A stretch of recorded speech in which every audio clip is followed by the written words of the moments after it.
Good morning. We're going to call the MDC meeting to order. I want to first thank everyone for being here in attendance. This is very, very special to have everybody here, so thank you. Now we'll call the roll. Dr. Sullivan? Here. Ms. Esri? Here. Ms. Bowler? Here. Dr. Getkin? Here. Dr. Grant? Here. Dr. Nunez? Here. Ms. Pulowski? Here. Ms. Schafelt? Here. Dr. Waterhouse? Here. We have a quorum. Thank you. Now we will have public comments on items not on the agenda. Anyone in the room to make comments? Seeing none, moderator, could you please check online, please? Absolutely. We are open for public comment for items not on the agenda. If you'd like to make a comment, please raise a hand by tapping that hand button at the bottom of the screen. Dial-in users dial *3 to raise a hand, and we will call on people in the order we have requests. For our mobile device users, you have 3 different screens and only one of them has a hand button, so you may need to hit the ellipses button, that's the ... at the bottom of the screen, and cycle through the 3 different pages in order to find your hand. People will be given 3 minutes to speak, and I'll give you a 15-second warning before your time expires. If you're having difficulty with your audio, we also have a Q&A box in the lower right-hand corner of the screen. Sometimes it's shown as a question mark box, and you can use that and type the word comment into the box if you are having problems with your audio. We're going to take just a few more seconds now to see if we have a request for public comment. Spelled Caesar wrong, but whatever. Nothing special about it. No. Seeing no request for public comment, do you wish to continue with the agenda? I can ask, yeah. Okay. What did she say? All right, thank you. The next item on the agenda is review and approval of the July 23rd, 2024 committee meeting minutes. Any comments from the committee?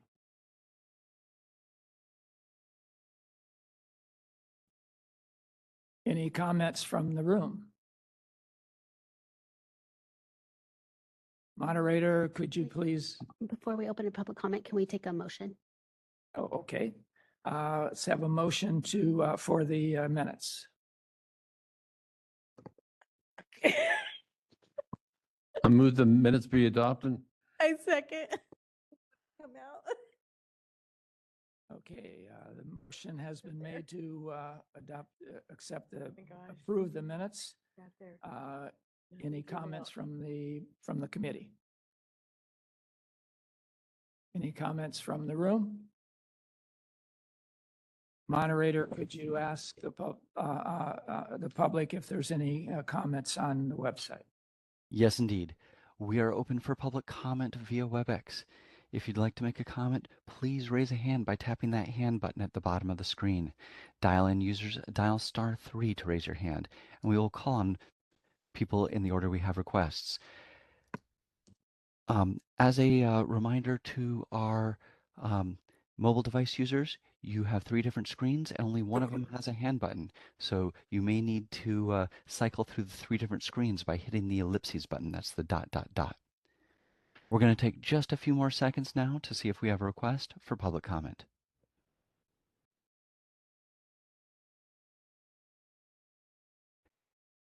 Seeing no request for public comment, do you wish to continue with the agenda? Yes, please. Thank you. Okay, the next, Take a roll. oh, yeah. I guess we better vote on that, huh? Okay, go. All right, Dr. Sullivan? Yes. Ms. Esri? Yes. Ms. Bowler?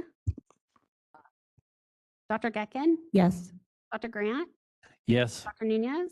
Yes. Ms. Pulowski? Yes. Ms. Schafelt? Yes. Dr. Waterhouse? Abstain. Motion carries. Thank you. Item number 4 is a report from the National Examination Subcommittee. Kathy and Christy? I can. So, yeah, I know I'm happy to, but I've never done a subcommittee report, so I apologize. Do I just read the report? And I don't know if you adjusted. Actually, aren't we having a presentation too? Yeah, so we're doing a Okay, presentation. I'm a little behind. That's okay. So members, as you all know, the part of the MDC National Subcommittee, they were tasked with reviewing and providing recommendations on issues related to national examinations, including but not limited to national pass rates and alternative pathways. The board had expressed just concerns, overall concerns about the VTE and ICVA pass rates being lower than they were in the past, and with the historical low pass rates for the VTE itself. So the subcommittee is focusing on right now the VTE as far as priority to review. And we did find out through various sources that the Association of Veterinary Technician Educators also had concerns about the low pass rates of the VTE, and they created created a research brief, which is attached in your materials, to look at the low pass rates and all the factors that are influencing the VTE. And they have, so their goal is to create hire a third party to do an analysis of all the influences, of all the factors that are influencing the pass rates. And then after that, have this task force of various entities to look at, now that we have this research, what do we do with it? And they really want to make sure that they have a holistic view and have multiple people at the table that are impacted. So to my knowledge, they've invited the NAVTA, they've invited AVSB, they've invited AVMA to participate in these conversations to find out what, if anything, can be done to help the students succeed and pass the VTE. And so with that, I will turn it over to Executive Director Todd Von Dijk. He is the Executive Director of the AVTE, to provide an overview of all of the stuff that they are doing and their plans going forward. With that, I'll turn it over to you, Todd. Thanks, Jess. Members of the board, it's a pleasure to be with you. I am Todd Von Dijk, the Executive Director of the Association of Veterinary Technician Educators. Pleased to know that you have the research brief in your materials, because I do think that provides a nice overview of where we have just started a shared walk around the VTE. And I'd say a shared walk because it's entirely central to our purpose, an idea of one community within the veterinary technician and the veterinary medical education ranks. And we're pleased that this walk is joined with representatives from NAVTA, representatives from AVSB, representatives from AVMA, all the major stakeholders, along with folks who are on the front lines, whether members of our organization or others that have come to us in guiding what is meant to be a effort to just understand, an effort to create a shared knowledge set for ongoing conversation and dialogue wherever it may be, that leads to one very focused purpose: elevating and enhancing student success. So to that end, we have engaged in a third-party external researcher, and we've started mapping out both semi-guided, semi-structured interviews with key stakeholders, both geographically and in terms of roles in place. And we'll be looking at available data and collecting our own primary source data to try and understand what's going on, because there are so many factors in this as it relates to VTE and how we can support student success there with post-COVID, post-pandemic, standardized testing and credential-based testing factors that we're seeing going on and the like. And our goal is simply to create a knowledge set that will allow for discussion and, first and foremost, empower and enable folks on the front lines to best support and serve their students through enhanced gained knowledge. And then for the key stakeholders, and certainly this group is part of the larger community, to have some conversations from kind of a shared, agreed upon set of facts about what does this mean? What do we do? How do we do what we do stronger and better, and innovate where it makes sense, strengthen where it makes sense, and just have a more universal understanding of certain things as well when we need to. I don't want to belabor it. I teach freshman business, so you can drag on PowerPoints and research briefs too long. But certainly here and happy to start off what I hope is just stage one of an ongoing conversation with you and countless other stakeholders to a collaborative, successful point down the road. Thank you.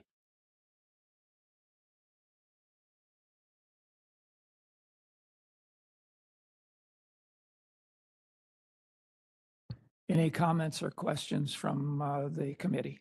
Cheryl? Is there a psychometrician involved in this process?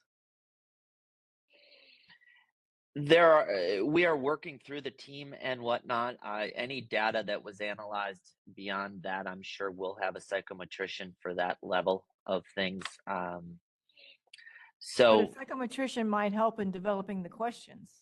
certainly, well, in terms of the survey questions and whatnot, certainly understand what you're saying. There, Christy? Okay. Any other questions? when do you expect results?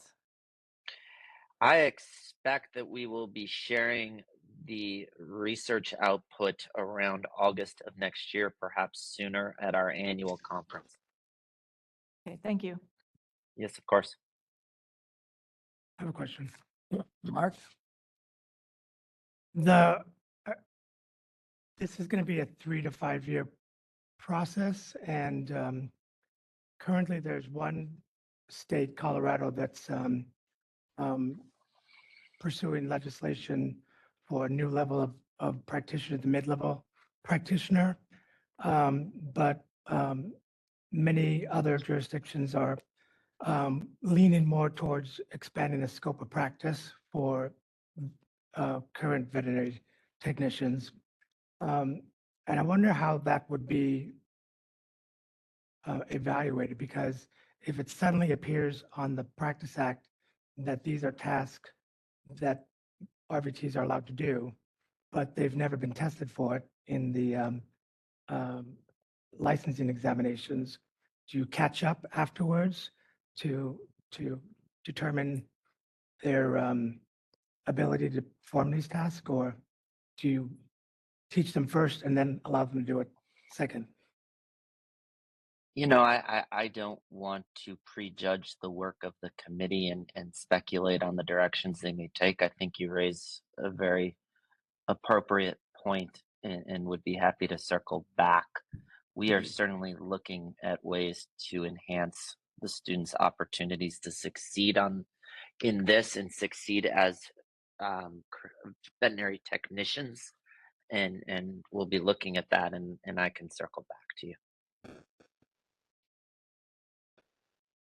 Kathy? Just share them. Thank you. Excuse me.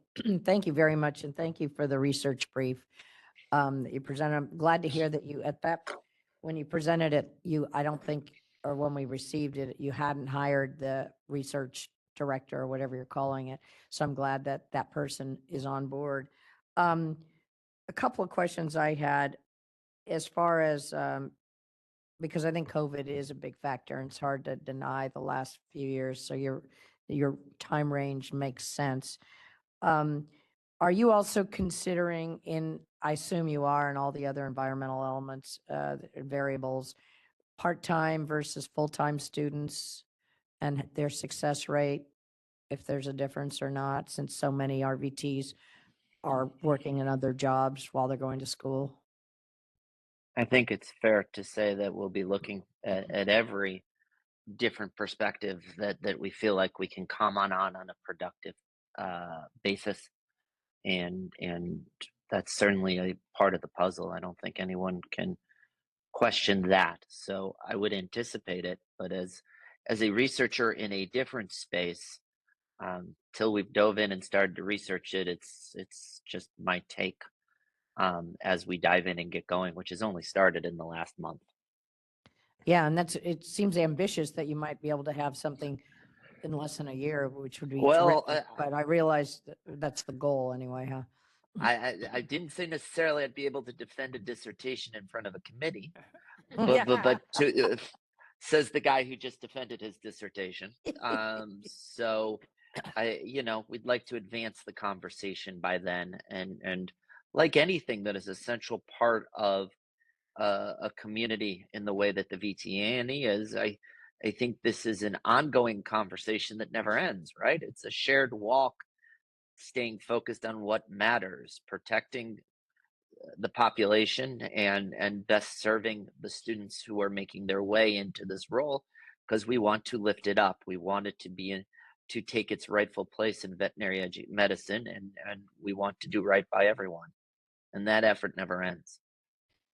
And my last question is, I know you work with the VTNA. Is that the committee that's AAVSB? Their committee is called the VTNE committee. Is that right, Jessica? That's the Uh, exam, and probably a short Right. for their They have a committee committee, structure. but, right. Hey, Christie's on it. Have they agreed, or have you approached them about getting the past results for the last 3 to 5 years?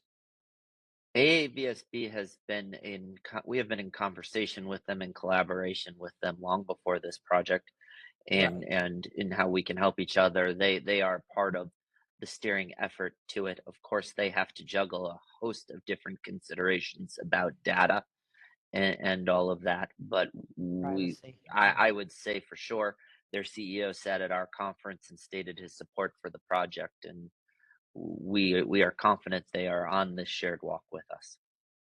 That's great, because that'll be very important. Yeah, and I think it's huge too, if I might, just that it's all of the stakeholders, because there are it's a critical test at assuring the minimum competency levels. And if I use the, please do not quote my exact terms, I am not the people who administer or build the test. There are so many floating parts in this ecosystem, the environment that we work in. Just trying to make sure we're all together in this. It's really this. We have a very major driving principle of one community, and we need to do this together for all that's good. The only comment that I had was, if your variable is 3 to 5 years, I think the longer the better, especially as we have gone through COVID. So I know that will cost more probably, but I think it'll give us better results. So, Mark? That's the end goal in doing it right. Near the end of your report here, you have a projected cost. Is AVTE funding this survey? Or is, AVT is part of it, and I think AVT is certainly financially invested in it. are there any other sources of funding? We're in conversation with it. We anticipate it. Okay. Any more comments? Okay, any comments from the public? Moderator, could you ask if there are any comments from the public online? We are open for public comment via WebEx. For those of you who just joined us, please raise a hand by tapping that hand button at the bottom of your screen. Dial-in users, dial *3. And mobile device users, you may need to hit the ellipses button, that's the ... and cycle through one of 3 different pages in order to find your hand. We're going to take a few seconds now to see if we have a request for public comment. As a reminder, people will be given 3 minutes to speak, and I'll give you a 15-second warning before your time expires. Seeing no request for public comment, do you wish to continue with the agenda? Yes, please. Thank you. Thank you very much, Mr. Van Dijk. We're looking forward to future results and reports on your project. It's very much needed. Thank you. Thank you, and looking forward to continuing the conversation. Have a great meeting. Thank you. Veronica, Jessica, we'll have you introduce our next speaker. All right. Your name is. Disturbing. Okay, so members, some of the concerns that we've heard surrounding the VTNE recently were a narrative that the VTNE is testing for what's being taught in school, not necessarily what's being done in practice. And obviously that's not the intent of the VTNE. It's supposed to be testing on what's being done in practice on a day-to-day basis and what they need to be minimally competent to enter into practice. And so the whole point of the occupational analysis part of developing an exam is to do that survey to all of the stakeholders to find out what is happening in practice and to make sure that the exam is testing on what is happening. And so because we've heard those concerns, I've invited Amy Farmer from AAVSB to give an overview of the occupational analysis process so you can be more confident that the exam is testing on what's being done in practice. So with that, I'll turn it over to Amy Farmer. Thank you. Let me share my screen. Unfortunately, I'm not quite as quick as Todd is. I've got about 10 slides for you.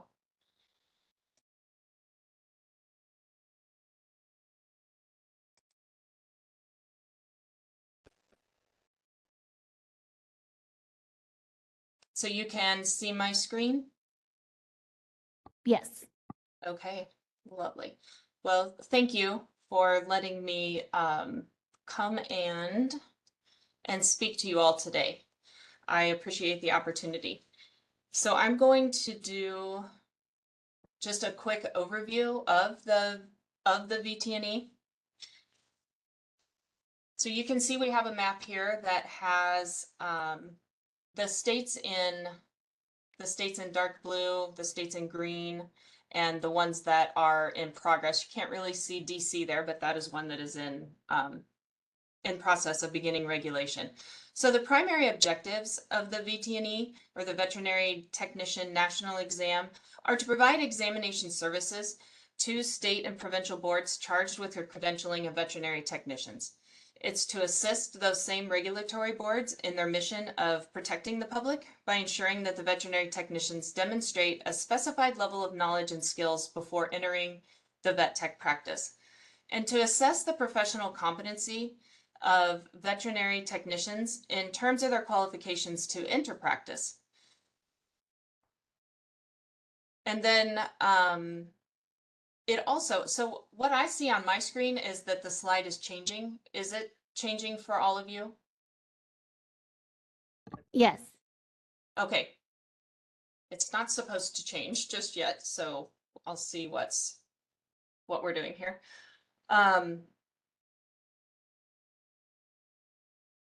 So it's to assess the professional competency of veterinary technicians in terms of their qualifications to enter practice,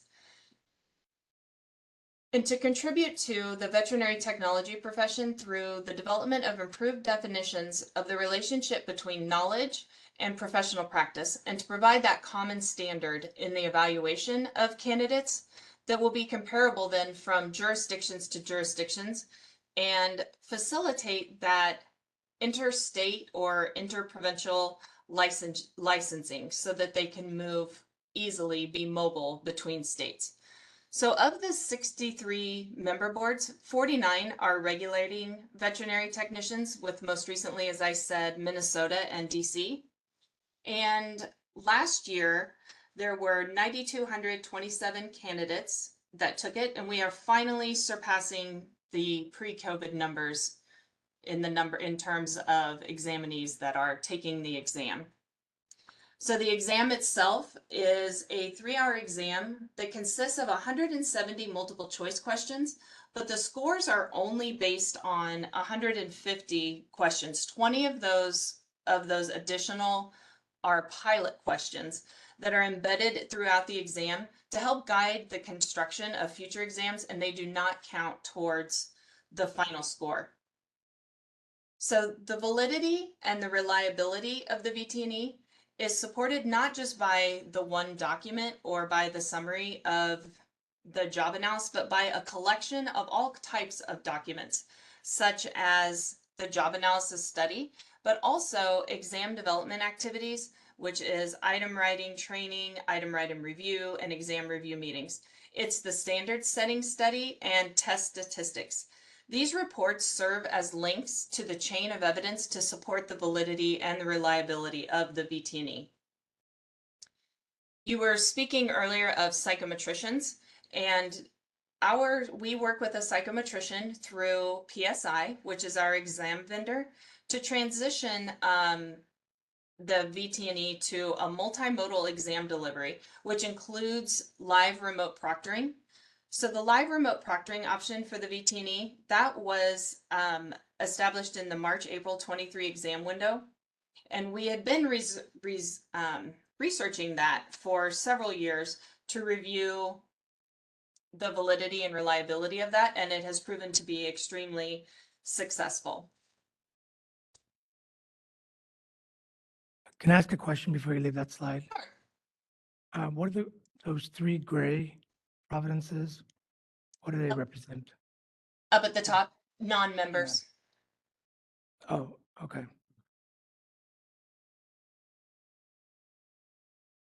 So now let's talk just a little bit about the assessment life cycle. So the VT&E exam development process, it's conducted based on the practices and the principles that are outlined in the standards for educational and psychological testing. So they definitely follow a rigorous standard that's not just something that the AAVSB came up with. The exam development is based on the VT&E's content outline, which has been developed through a job analysis, and it's conducted by PSI as well. The most recent was in 2023, and the exam development process includes different aspects such as item writing, item review, exam assembly, exam review, and then the actual publication of the exam.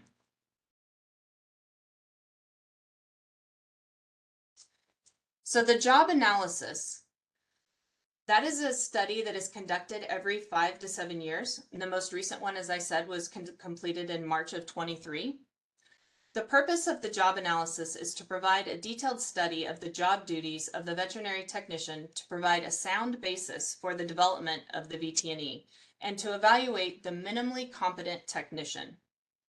So AAVSB boards and allied organizations, they are contacted and asked to provide subject matter experts or SMEs for the committee. We do that for diversity in regional representation in the US and Canada. We ask for variety in practice background, in years of experience, and length of service as a SME. So these individuals, which are veterinary technicians and veterinarians in practice, academia, and research, they make up the job analysis committee and work alongside PSI, our exam vendor. So to develop a comprehensive survey of tasks performed by the veterinary technician, background materials such as job descriptions, performance appraisals, training documents, job logs, and then previous analysis information, that is all collected and compiled by PSI to give us that strong foundation. So that survey is then emailed to veterinary technicians with responses being compiled by PSI, their psychometrician staff, and then reviewed by the job analysis committee. After those results are compiled, a recommendation of components will be sent to the VT&E committee for inclusion in the content outline. And so once that job analysis is complete, they create an executive summary report that includes the content outline, and it's provided to key stakeholders such as candidates, program directors, and the public. Any questions about that before I move on? So I think the next slide is what a lot of people have thoughts on. This is the VT&E committee, the current VT&E committee composition. So the VT&E committee is definitely a committed group of volunteers that are dedicated to their work with the exam and the veterinary technician profession. They meet 3 times a year in person, annually for the exam and item review, and then virtually they meet again each quarter for committee meetings. During the job analysis years, there are additional meeting commitments, and the AAVSB's Leadership Development Committee is constantly taking volunteer applications from board members and recommendations from allied organizations. So this slide represents the current composition of the VT&E committee, and admittedly, it is not as diverse as we would like to see it. To help with that, the exam staff has done a lot of work to target this. The exams department, we are working more closely with the Leadership Development Committee to identify volunteers and subject matter experts that aren't currently represented on the committee. We are working to create micro opportunities, ones that are virtual and that are shorter in duration in order to meet the hectic lifestyles of so many of our SMEs. These additional micro opportunities are item writing and item review sessions, as well as reference reviews. And staff has also begun intentionally reaching out to diverse vet tech groups, as well as program directors for recommendations. We've also hosted deep dives regarding the VT&E and being a subject matter expert at the AVTE conference, as well as AAVSB's annual meeting, both of which led to additional and new committee applications. Regarding California specifically, the AAVSB has had a California RVT participate on the Job Analysis Task Force. Kim Williams, an RVT, is a former member of the California Veterinary Medical Board, and she's been a subject matter expert representing California in the past 3 job analysis studies, so 22, 23, 2016, 2017, and in 2012. She's also, thankfully, served as an independent reviewer for her. So while we are getting new applications, we still need help recruiting more diverse volunteers and welcome recommendations at any time. We're limited to the people that we can choose from those who apply. Are there any questions about this before I move on? I do not see any. Okay. Kathy? Just a- Sorry. Uh-huh. Hi, thank you very much for this presentation, by the way. I had a question on the membership. It's, you have a lot of educators on here, I see, but only a few practitioners. And is that on purpose or by design, or is that because of that's sort It's- of who's applied? It's by availability, yes. And that's our concern. We absolutely understand how busy the practitioners are. And that's where we're hoping that these micro opportunities are going to be able to alleviate some of that stress. For example, right now, we have one of our larger in-person meetings happens during our annual meeting. And that our annual meeting happens in September. A lot of parents, so a lot of practitioners might also be parents. The last week or middle of September is not usually ideal for someone to be away from home if they are especially haven't been practicing that long. I mean, you can assume, you know, a younger practitioner, younger family, they're having a hard time being away from home, you know, missing that that first day of school or some of those back to school nights. So we'd like to provide, we're working hard to provide and some of these micro opportunities where they can serve without having these bigger, long commitments. I know it's really hard for them to get away, but no, this is not intentional to have this many educators. That's what's been available. And we also need younger practitioners, those that haven't been in the field quite as long. So those are our targets and our known weaknesses that we need to address. Mark? And just to update your records, Amy, Kim Williams was a fantastic board member, but she's been off the board for over 10 years now. Sure. Yes, and I believe I said a former member, but yes, I know that she's not currently. Thank you for pointing that out. Christy? Hi, Amy. How are you? Hi. Good. Thank you for doing this presentation, and I know it- I appreciate this slide probably more than most because it's very hard to sit here and look at the educator part of this and see.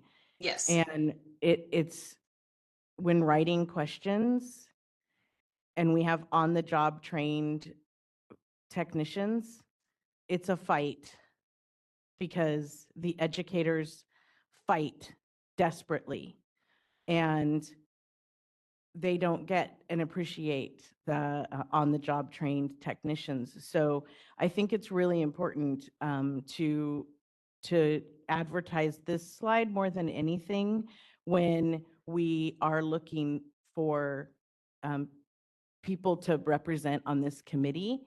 And I don't think there's advertisement enough to say, hey, we're looking for assistance, because it's not out there. It's not known. Me as a member didn't know that you're looking for more people. So I Okay. think that it's important that we need to get that word out there. And I think I appreciate hearing that we're looking for younger people as well. That's Yes. important. We need to make sure that that's known. So. Thank you, Christy. I hear you. Cheryl? Just curious of those, what was the pass rate for those 9,227 people that took the VT&E? So currently, it is 55% for all candidates and 64% for first time. And I would like to speak to that because I think there is a misunderstanding around those numbers, but I doubt you will I doubt you will forget. But if you could bring that up at the end, because I do want to talk about that, but I'm not sure right here is the best place to do that. Okay, thank you. Is that okay? Yes. Okay. Leah? Hi, Amy. One other question in regards to what Christy asked. Uh-huh. As far as the makeup of the committee, I know you said you're looking for people, kind of younger and less time in practice. Is all that stuff, the credentials of what you're looking for, published somewhere? I see that these are kind of from different stakeholder groups, potentially, the reps. But yeah, I don't know anything about this either. Sure. It is advertised through our leadership development committee, and I don't believe that the leadership development committee has maybe been working as closely with the exams staff as we need to be, and we're working really hard to make those changes internally. Jessica? Hey, Amy, again, thank you so much for coming and giving this presentation. And I know you still have 6 more slides to go, but I do have a couple ideas. I think that we can help you get the word out more if we can work together on developing some outreach materials to send out to our licensees. Sure. And then as part of the Executive Director Advisory Committee at the regional meetings that we have with the various states, perhaps we can leverage that opportunity too to get the word out of what specifically you're looking for. I did have a question though, because it looks like all of these positions are filled. Are there term limits on these? Because are you looking, when you get more people, does that mean these people are coming off or terming out, or what does that Yes, look they like? serve 3-year terms and they're all staggered. So there's always, these are currently, this is what it is right now. It will be different in January. Okay, In great. Thank you. January, we're losing a large animal specialty, and we are losing a retired educator. Okay, great. Mhm. Thank you. Sure. Okay, go ahead. All right, so item development. In addition to the VT&E committee members, we have item writers, subject matter experts that are selected by the AAVSB to represent the breadth and depth of knowledge associated with the job role. The PSI psychometricians and test developers provide the item writing training for the subject matter experts.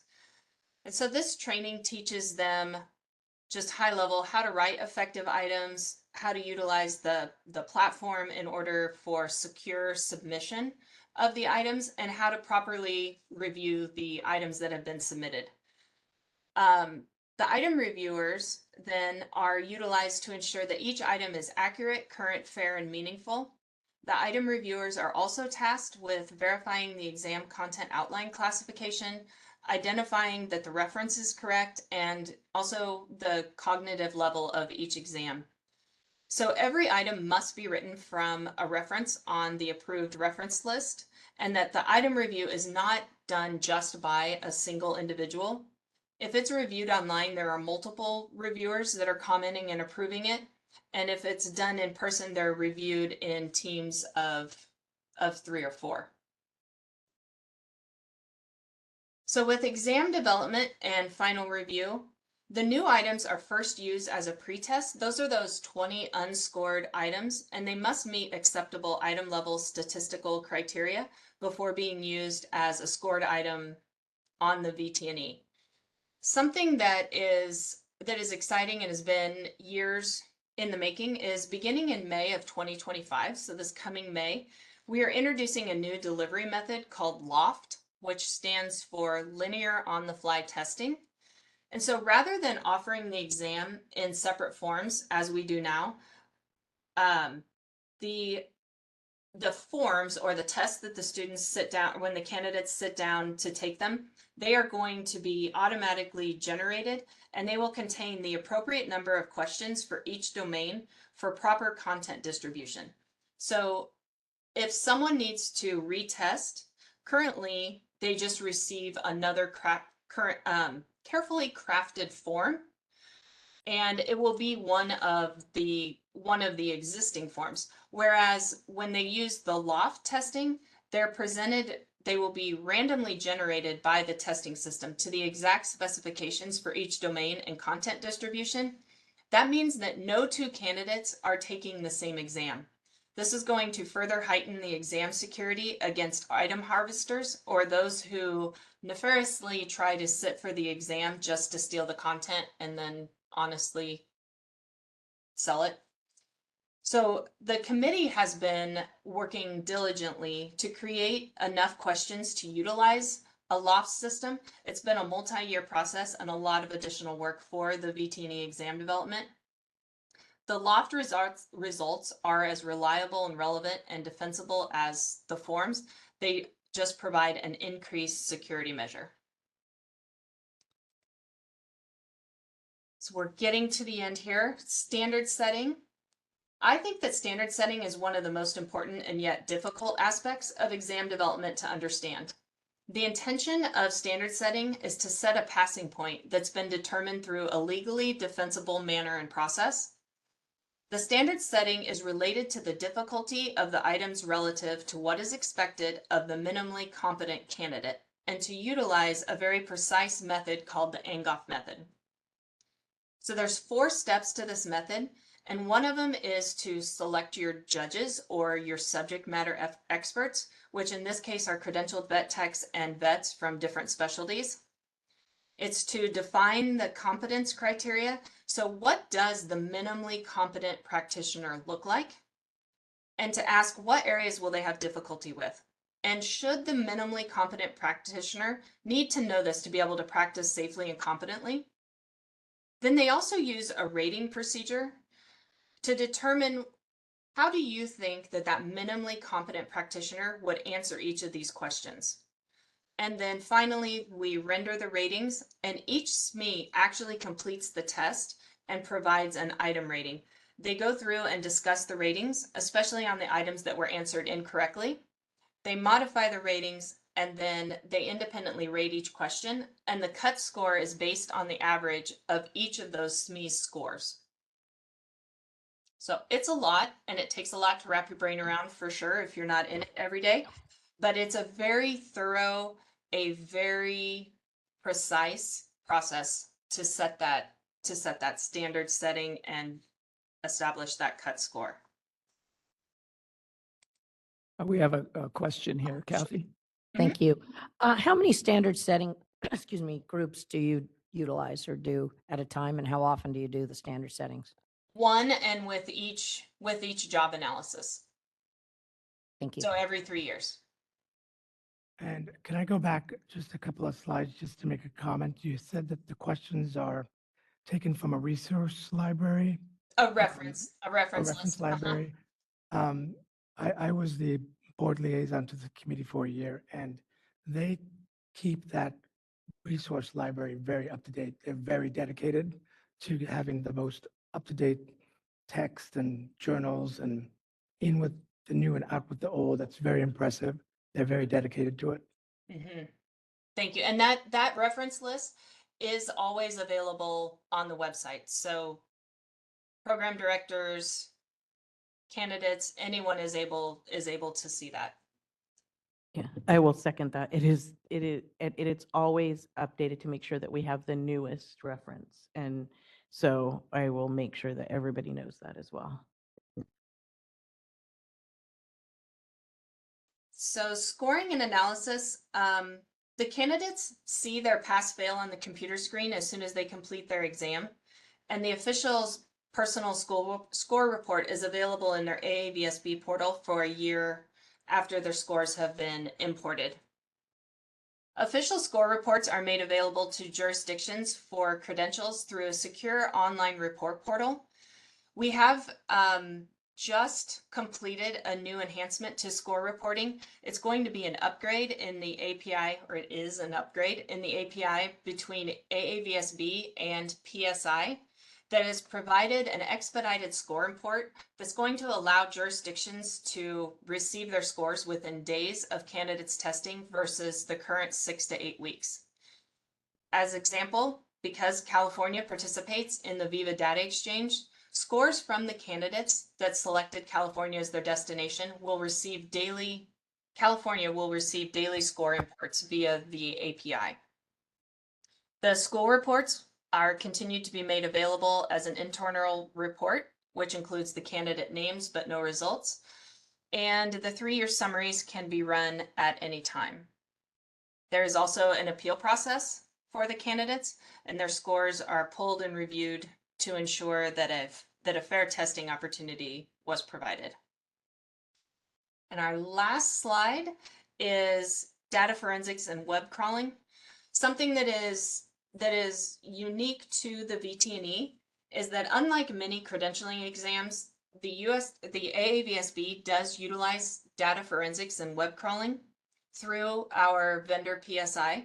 Data forensics is using statistical methods to analyze the digital data and detect anomalies and improve test security. So that means they can scan the testing and they can see if some questions are being answered very, very, very quickly in a particular test center, or are they being answered very slowly? They're looking for those strange patterns, and that can lead to, and has led to, for some exams, an example or brought forth a security breach where they were answering very quickly because they already had the answers to the exam. So that's how data forensics can be used. And web crawling, that's a proactive way to protect the integrity of the exams by using web crawlers to go out and find that exposed and copyrighted exam content from the internet. So PSI is continuously conducting this web crawling for the VT&E, and that helps us stay aware of any exposed or harvested items that are out there.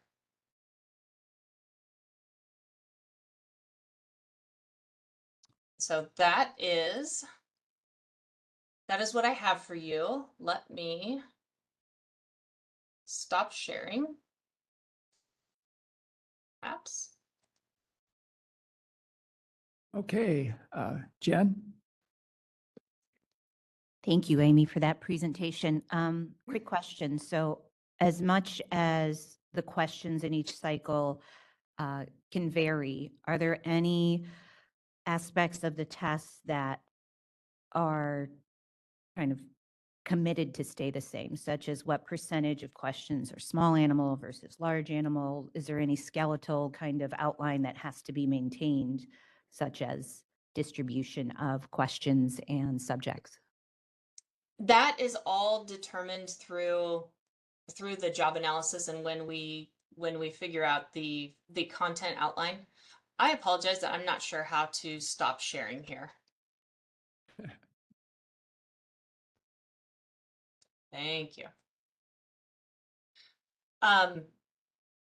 There is, the content outline has to be, it's divided by percentages, and so that is maintained.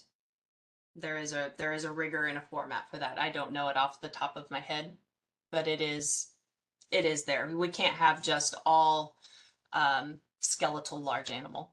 That wouldn't be allowed for sure. Amy, you had asked to come back to the question regarding the pass rates with the 54% for all, and then I think you said 65 or 64 for first time. So Yeah. I was just reminding you. Yes, thank you. So I think something that is interesting and needs to be explained or at least thought about or elaborated on is the 64% pass rate for first time. Our first time candidates are no longer or should not be assumed to just be recent graduates. So as states begin to take on or begin to adopt regulation, for example, when Colorado recently began regulating veterinary technicians, they had a transition period where anyone who was currently practicing and qualified to sit for the VT&E could. So those people, some of those technicians, they had gone to school or had done their education 8, 10, 12 years ago. If they are taking it for the first time, they are still considered first-time test takers. So that can affect then when first-time pass rates come through.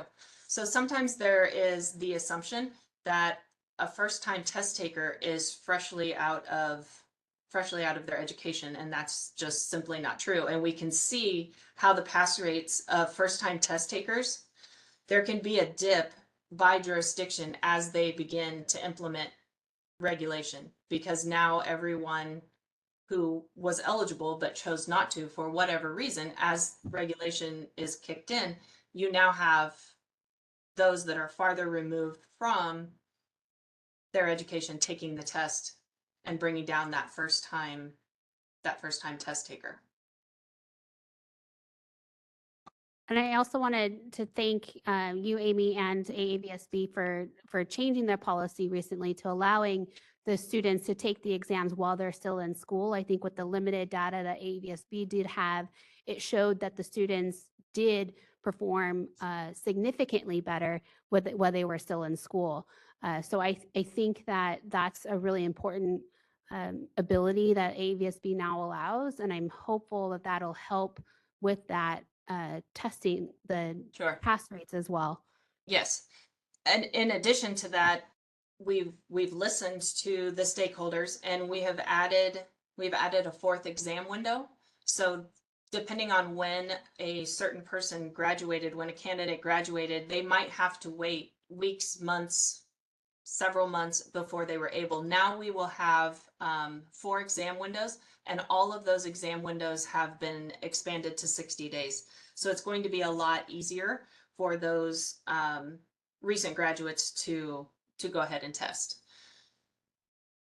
We also are working to separate out those who are testing. We want to be able to report and provide statistical data for those candidates who are testing within 1 year of graduation, in order to help clarify for program directors if those that are testing are their recent graduates or those that had tested or had gone to school 8, 10, 12 years ago.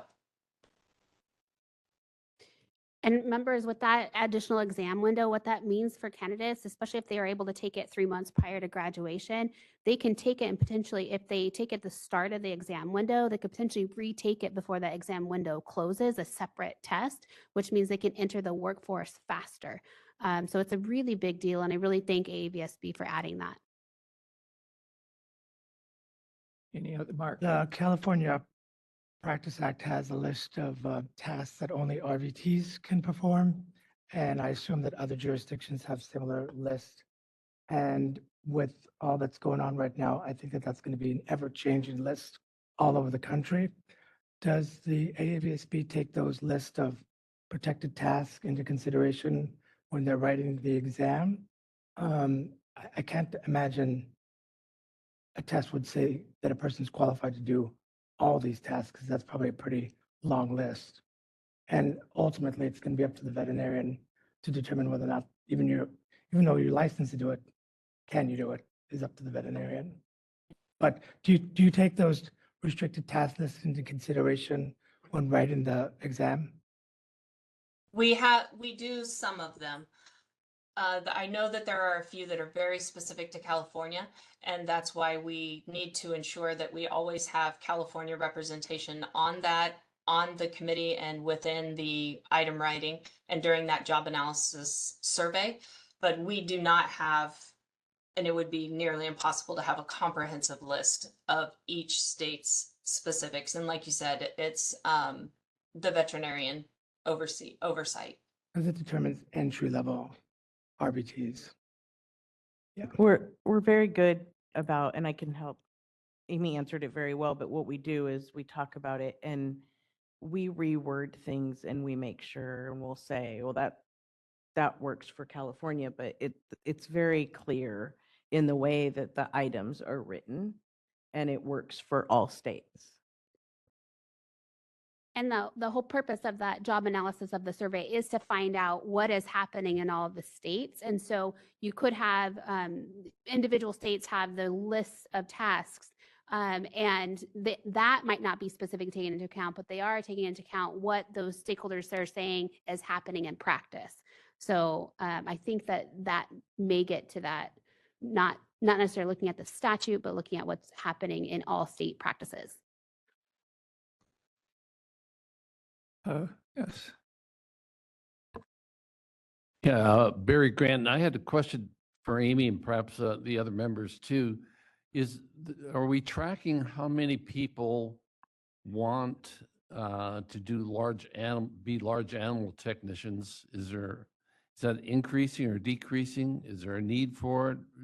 Is the specialized training, on the job training good enough for most practices? That's not something that the AAVSB tracks.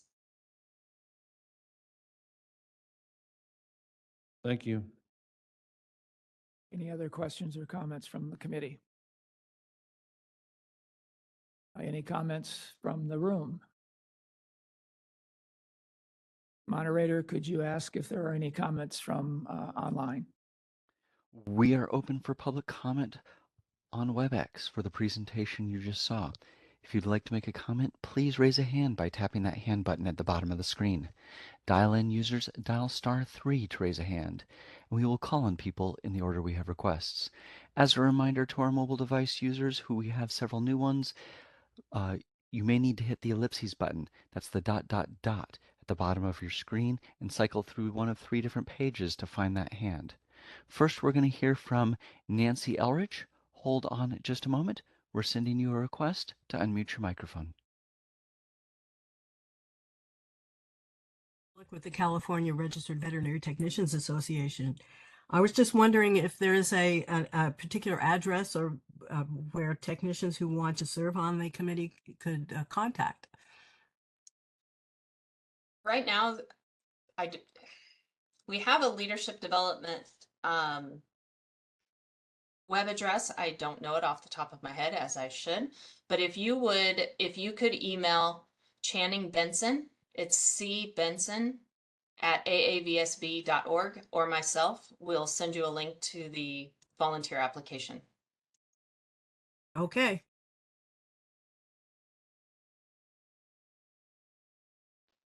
Thank you. And that appears to be our only online request for public comment. Okay, thank you. Thank you, Amy, for this presentation. Very enlightful, and I'm glad you sent the slides so that we have them for reference. So thank You're you very welcome. much. My pleasure. All right. Thank you, Amy. Thank you. We're going to take a 15-minute break right now and reconvene at 11:15. Okay, we'll call the meeting back to order. The next agenda item is agenda item 6, update discussion potential recommendations from the RVT subcommittee. And I believe we're going to start off with Leah. Hi, yes, thank you. So our update is from the RVT subcommittee. We met in September of 2024 to review a legislative proposal prepared by board council and staff, removing unnecessary and/or redundant language, combining sections where appropriate, and better aligning the RVT application and disciplinary processes with that of veterinary licensure application and disciplinary processes. In addition, it also added the veterinary assistant controlled substance permit or VACSP holders to appropriate sections that appear to have been missed when originally created. The proposal also creates a pathway for veterinary college graduates and PAVE certificate holders to obtain an RVT registration.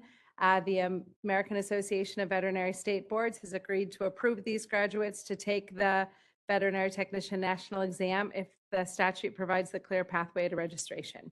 After making a few changes to the proposal, the subcommittee agreed that the proposal should come here to the MDC and the board for review. And the board staff has done a fantastic job of putting this all together in an easy to follow document, going through the reasons for the proposed changes and the rationale for those things. So we are going to walk through that here with you all, and then have action requested on these items if the MDC agrees. So Okay, best to go through it just one kind of chunk at a time and see how it goes. 1 or 2 sections at a time, as seems convenient. Okay, so the first part will be for, let's see, to amend sections 4836.2, 4839, 4841.5, actually, all of these code sections as follows, but the first one, sorry, would be 4836.2. And the rationale behind this is the section was amended to more closely align with the veterinarian license agreements that are part of Business and Professions 4846. And those would also remove sections that are covered in 4845 and 4883 subsections A, I, G, J, and O. So the changes or the additions are here in a single underlined. So should I read all the additions to this? No, or just see if, okay, thank you. If there's any questions, and then as it goes through, the previous B, it goes where that is otherwise written and why we were recommending taking it out. So. I had a question about being rather restrictive on state, Canadian province, United States. Wouldn't there be people who are well-trained from England or United Kingdom, the Philippines, Australia that could fit in there? Or am I missing, maybe it's mentioned later? Jessica?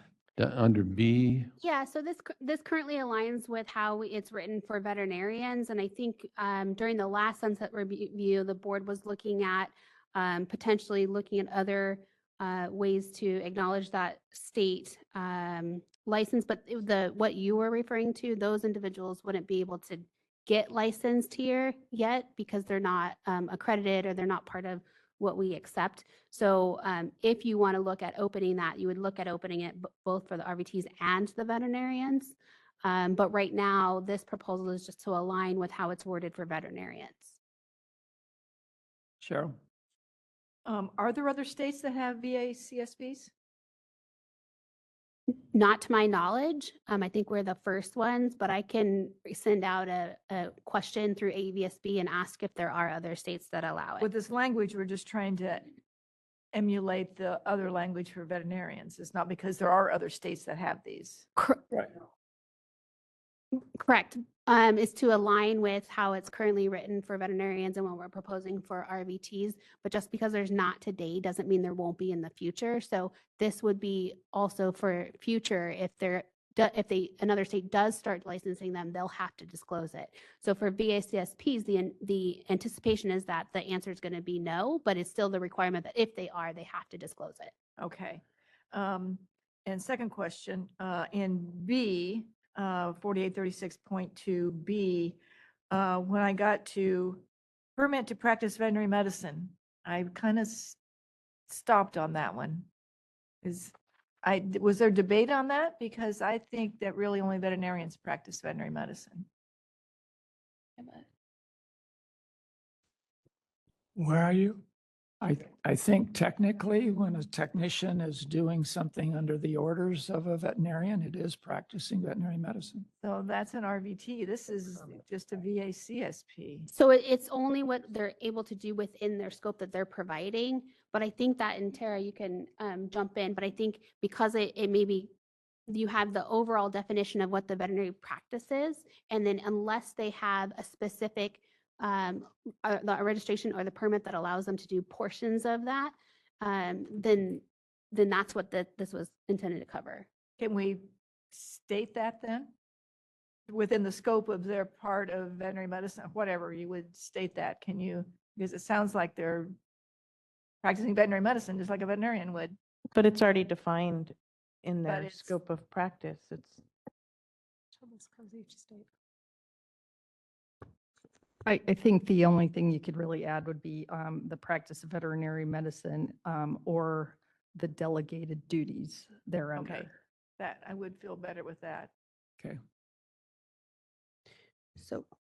So where would you like that to be added? So we have where it says, and Justin, thank you. I see you have it on the screen.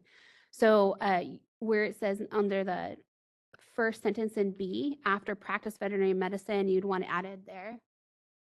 Or just before it, however it reads the smoothest. Or to permit to practice the delegated duties of veterinary medicine. Okay, so permit to practice and then Delegated Justin, if duties you of could- veterinary medicine, is Yeah. that okay with Tara?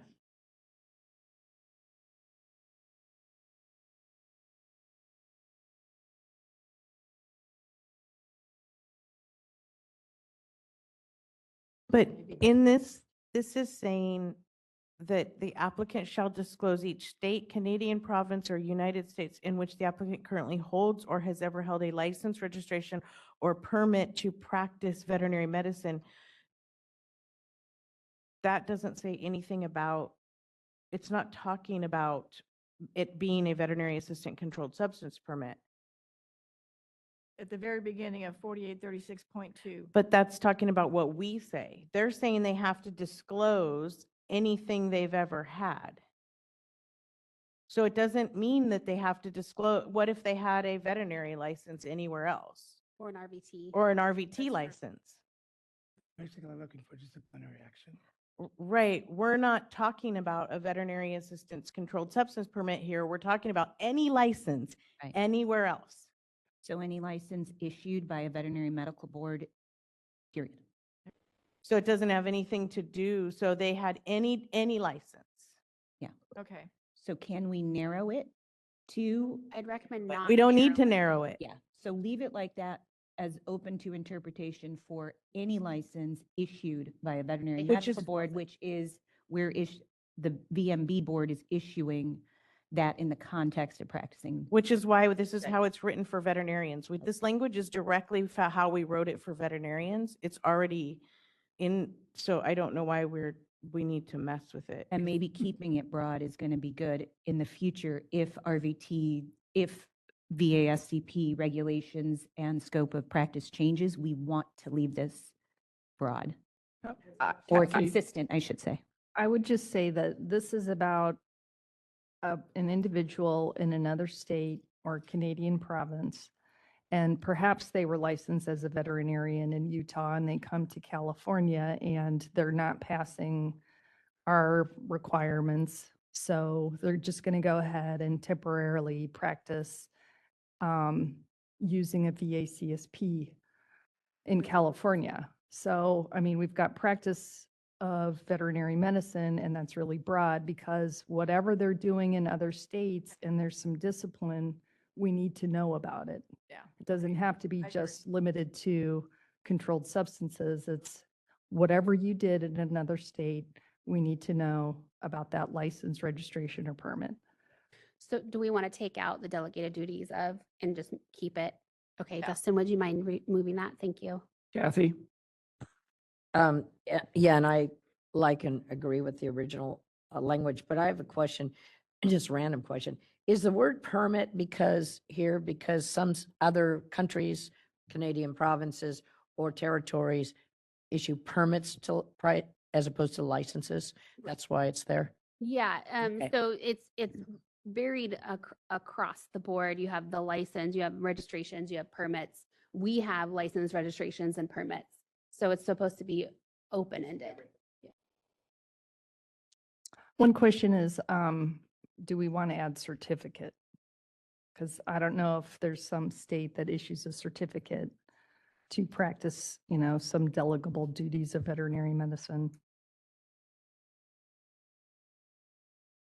Yeah, we might want to do the same for all the others then too. Or maybe we think about that another time. Yeah. Okay.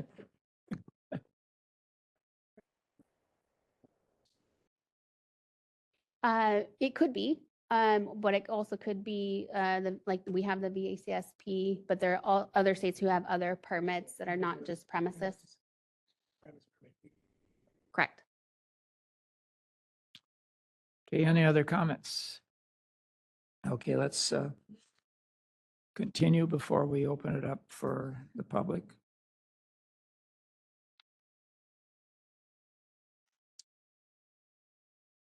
So, Okay, so that was all of, then the next part of this, I believe, would be to repeal BPC section 4837 because as the vet assistant controlled substance permit has listed here. So I guess there's a few parts that we went over reasons for getting rid of them. Sorry. So That's why the chronic integration was taken out. why?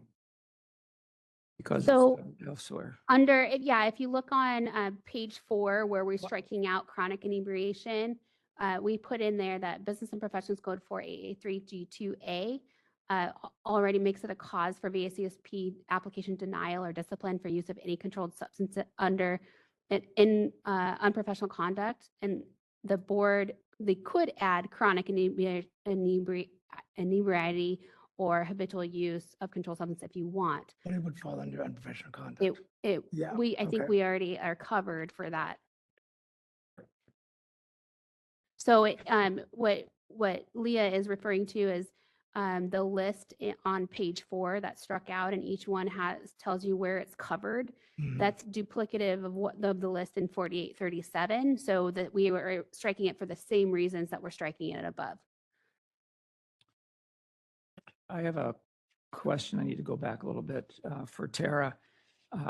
And the definition or the highlight of 4836.2, where we have in the first line, veterinary assistance control substance permit. Do we want to put in parentheses the VASCP, since I see it used later on, just with the initials?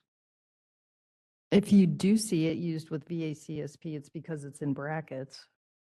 I don't think we've got it defined as a term anywhere, like right now in the Practice Act. I mean, you could, but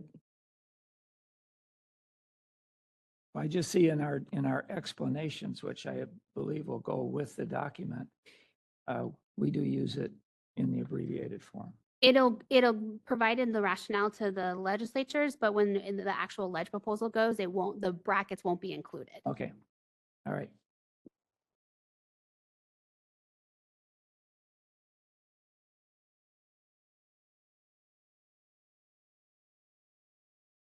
So I think that takes us to page 5. Yeah, sorry, I'm trying to make sure now.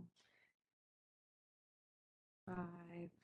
Yes, so that was repealing 4837 because of the BACSP changes. And then the bottom of page 5, amending BPC section 4839 to remove references for repeal and obsolete data from before. And then 4839. We have combined the application requirements in section 4841.5 to put all of the RVT applicant requirements in one place. So they're being removed from this area here. And again, that was from 4841.5 is restructuring the application requirements for putting them all into one place and making it more clear for applicants to have it all in one area and go ahead and align it more closely with the veterinarian license requirements from 4846 and would remove sections that are covered in BPC sections 4845 and 4883 AIG, J, and O. So we'll stop there and see if there's any questions. Any comments from the committee? Any comments from the public up until this point?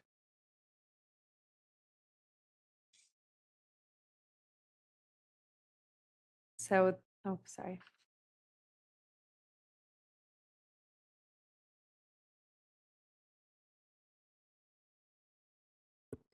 Okay, Bonnie Lutz. I have a couple of comments.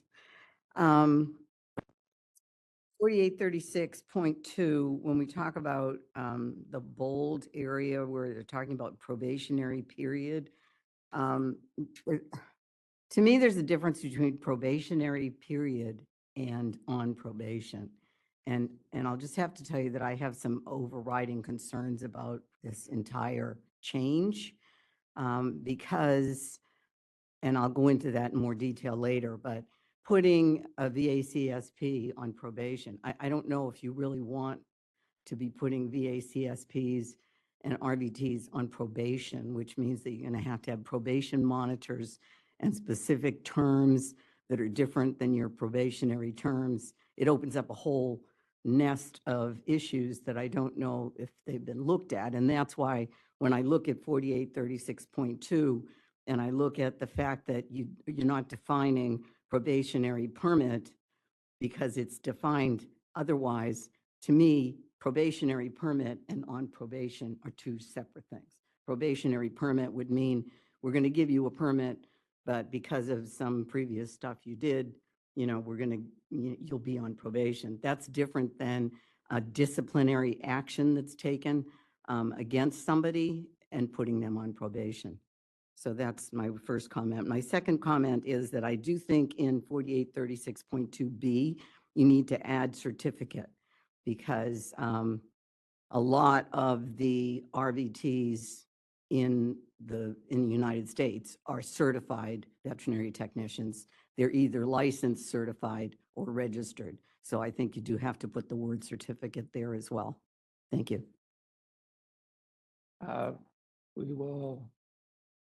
I think there's no problem with adding the certificate because that's a good point.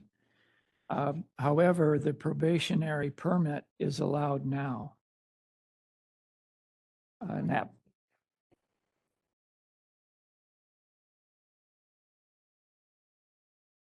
Yep. Are we adding it? we need you to come up to the microphone.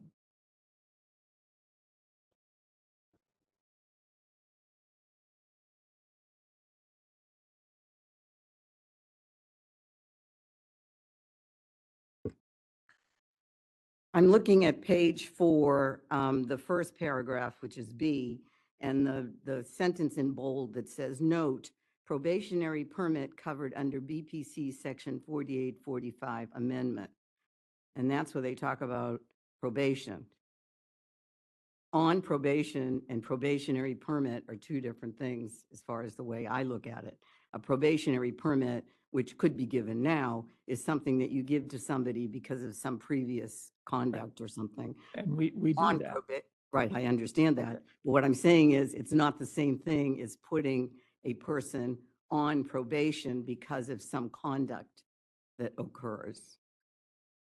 Now, in other words, they're a VACSP and they do something bad and you put them on probation, like you go after them just the same way you'd go after a veterinarian, and the settlement is probation.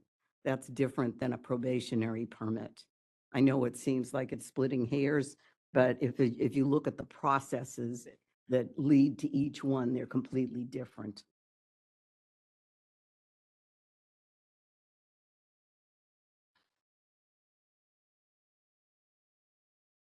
So I understand the difference between that. So what's the point? Is it that we shouldn't allow VA controlled substance permit holders not to go on probation? Is that your point? I understand there is a difference between probationary license and being placed on probation, but what's the issue you have? Okay, I understand what you're trying to do here, and it totally makes sense that you're trying to consolidate all of these different statutes. However, I think there's a problem with putting VACSPs on probation. I think number one, you're opening up a hornet's nest of extra work. I think they should the just board have their staff. license revoked. Well, Or the permit before revoked. you had the ability to revoke, suspend, issue a fine, or issue a citation. Those are the four things you could do to a VACSP.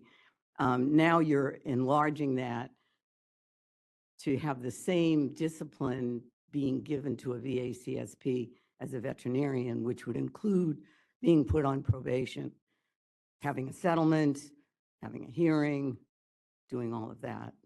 That seems to be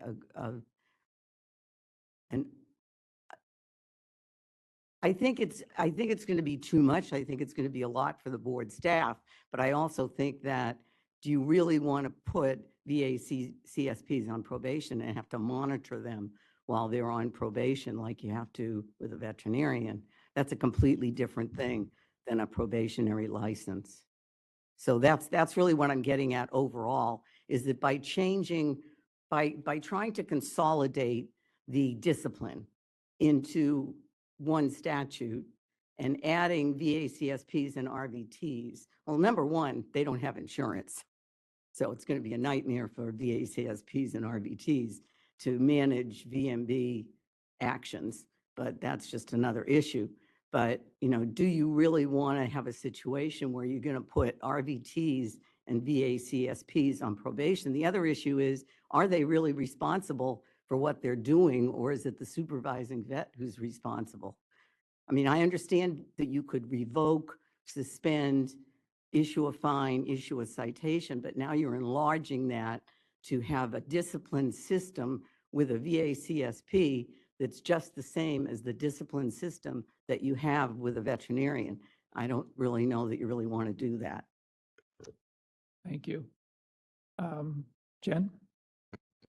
So just to clarify, right now, the board does not issue probationary or put VASCPs on probation at this moment, correct? We can issue them a probationary license for VACSPs. Okay, so, And for RVTs, we can place them on probation under 4883 but and issue a probationary license. one of the differences, unless the process has changed, is that you are only a licensed VASCP when a DVM signs that contract saying that they're supervising them, correct?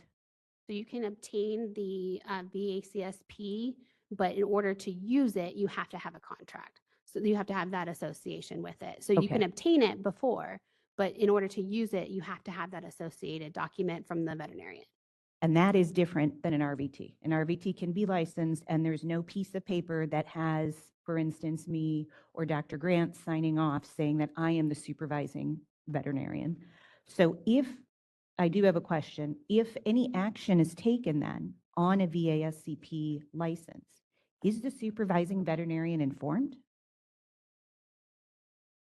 That would be on the veterinarian. We don't go to those licensees and tell them when someone is disciplined. Okay. It's all public information, but Okay. we're not advertising. Same way with RVTs, we're not telling their employers that. Okay, so this, correct me if I'm wrong, I think what Bonnie might be getting at here is we might be opening up another avenue for a VSCP to say, hey, what about this probationary permit that this statute talks that we don't have now? One of the concerns I have, They do get they can, one, it's very rare, but you could do a probationary permit for the VACSPs.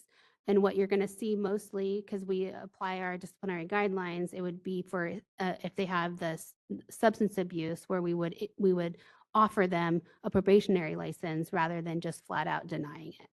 And those conditions would be placed on the VACSP current day.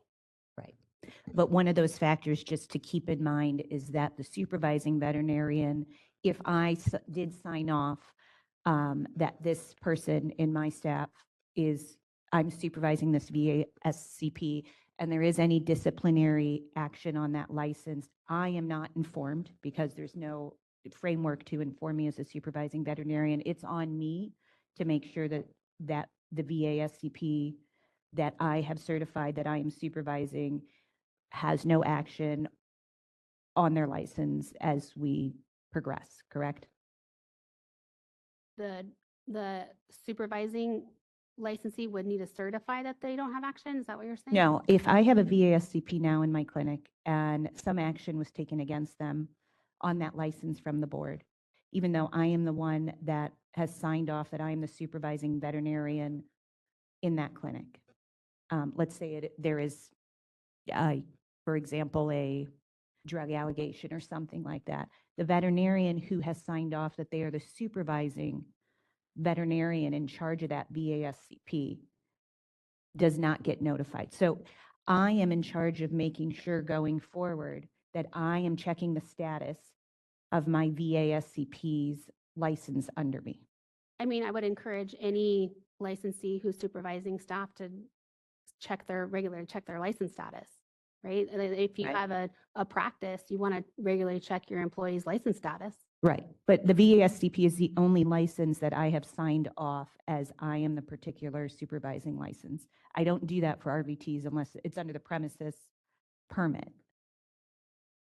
And the managing licensee is under the RVT, but they don't require a separate document when an RVT works at a clinic saying that I'm the one supervising them.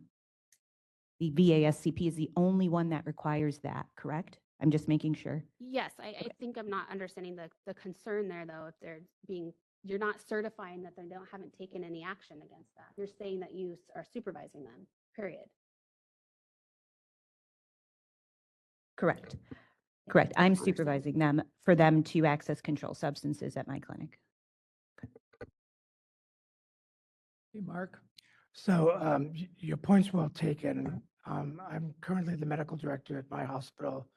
And once a year, I just go online and check the status of all the doctors and RVTs and permit holders just to make sure there's no disciplinary action.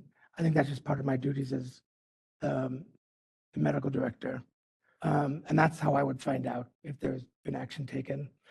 I am, as a matter of consumer protection, I am in favor of allowing probationary permits because there are hospitals that need people to have these permits to handle the drugs. But I think that Nancy has a good point about placing a person who already has this permit on probation for an action that they took after they have the permit. What's that? That's not. We can't put a permit holder on probation. Right, so your concern is we offer them a probationary license and then they get a license and we place that on probation? No, you have a clean permit and you do a transgression.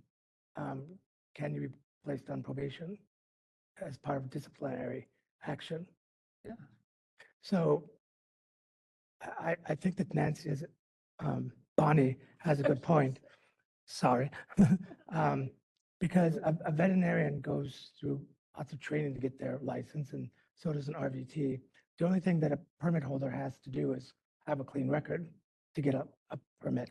So do we really want to put them through all the things that we put probationers through? Why not? But if they don't want to go through it, they lose their permit. They don't practice at all. Yeah, so they're all licensees that we're putting through the same process, and they have due process. Okay. I mean, yeah, that's true. So when they're issued the probationary license, they get the same terms and conditions as they would for the veterinarians and the RVTs. Okay. But if we don't add the ability to place them on probation with the registration, Yep. then we would just deny them. And we're talking about, in cases that we've looked at in the past, we're talking about, some problem 10, 12 years ago. Do you keep denying them a permit? So, I mean, those are the times that we have been using a probationary And permit. that's totally, Yeah. I have no problem. Kathy? Yeah, I'm not, I guess there's a disconnect for me. I'm not, yeah, I think honestly, we do want to give probationary permits out and monitor them through the period so they can get a full cleared permit. But my question is to the staff, is the probationary management process is expensive and costly and time consuming. And these permit holders, a clean permit holder that then has a DUI or has some issues that would, if you were an RVT or a veterinarian, there would be a potential complaint, go through the STIP, go through probation, et cetera, et cetera. Does the board feel it can take on these VACSPs that may have that and now be entitled? Because right now it sounds like 4 options if you get into trouble.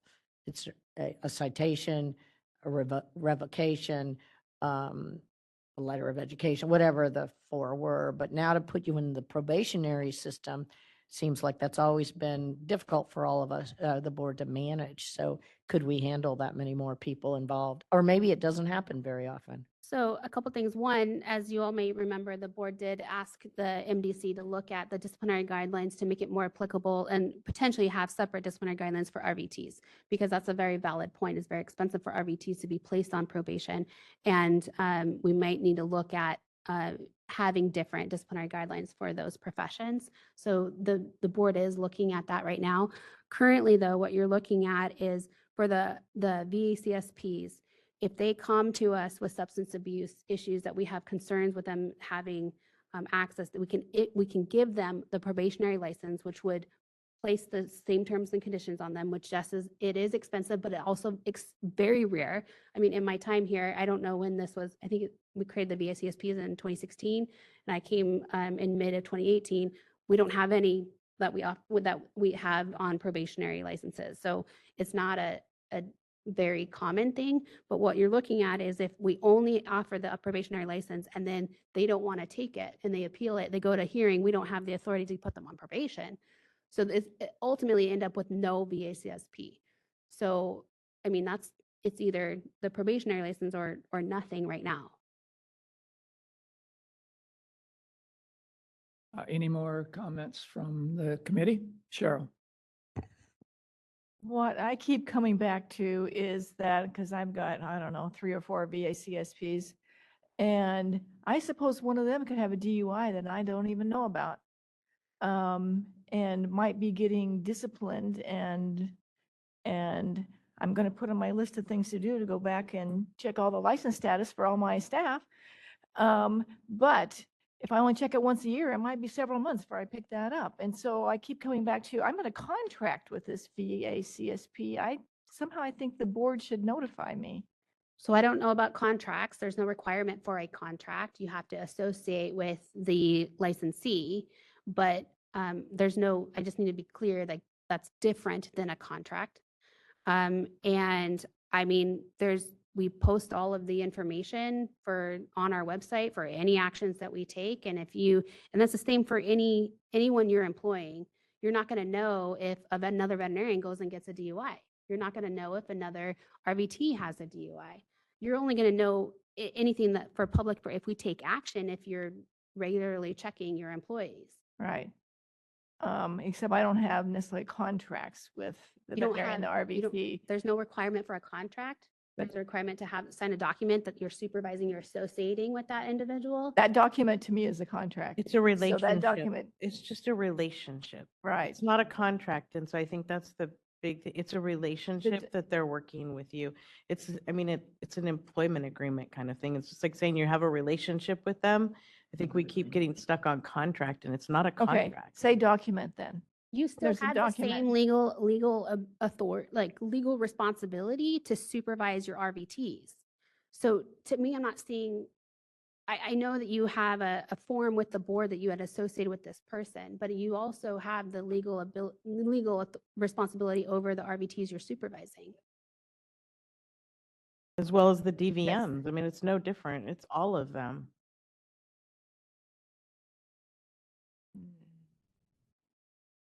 Okay, Tara?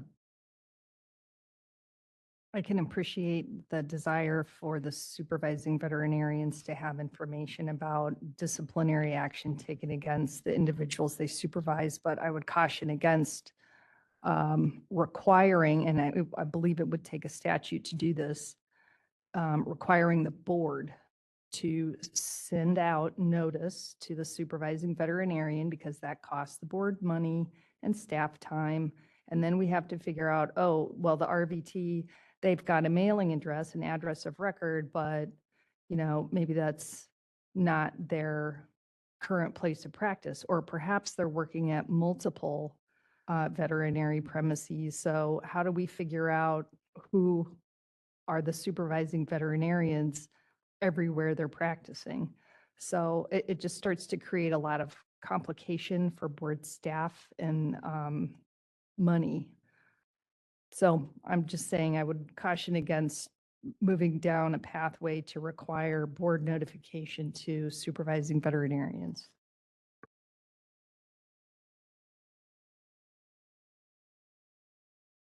Okay, any other, Still in public comment. I know, any other comments? Okay, any more public comments? Moderator, could you please ask if there's any public comment online, please? We are open for public comment via WebEx. If you'd like to make a comment, please raise a hand by tapping that hand button at the bottom of the screen. Dial-in users, dial *3 to raise your hand, and we will call on people in the order we have requests. We're going to take a few seconds now to see if we have a request for public comment.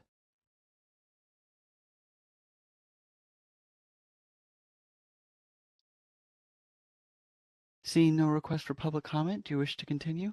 Yes, please. Thank you.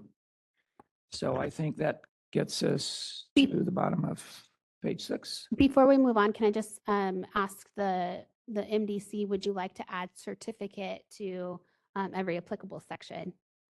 Okay, Yes, thank you. Yes, please. thank you. Okay, so I think that takes us to the bottom of page 6, which is the amendment of BPC 4841.5. And this is restructuring the RVT application requirements all into one section and get this more closely aligned with the veterinary requirements. And so this would change this to have us submit the application on a form published by the board, pay the fees, and fingerprinting as well. And then this goes more closely or removes the part where we used to have, education approved by the board here in California, but now is changed to be college or post-secondary institution accredited by the AVMA and also by the Bureau of Private Post-Secondary Education if it's a private school, and then that these can be electronically or directly submitted to the AAVSB. And these were previously approved by the board.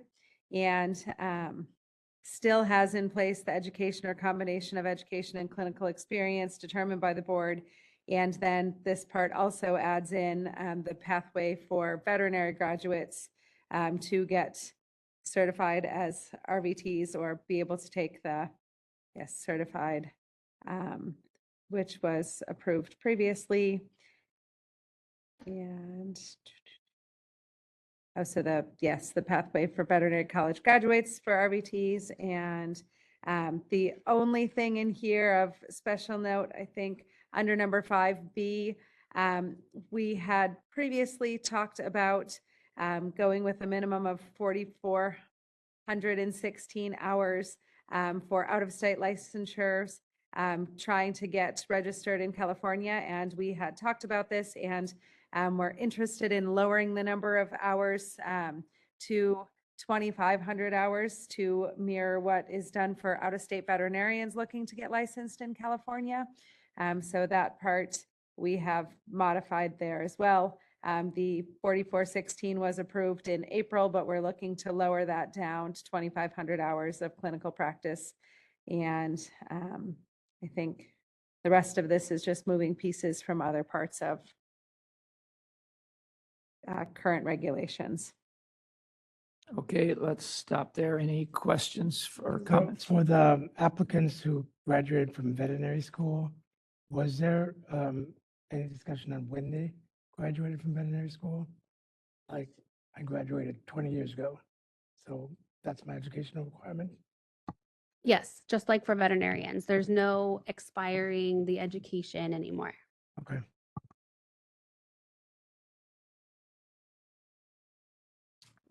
Cheryl. I have a question about top of page 7, the first sentence. Says graduation from, at a minimum, a 2-year curriculum in veterinary technology. Aren't there some of the programs that are like 18 months? That's a question. There is the or equivalent thereof as determined by the board, and there's a regulation that determines what's equivalent to the 2-year. So it could be that that's where Okay. the 18 months are coming in. Or the equivalent thereof. That covers that? Okay.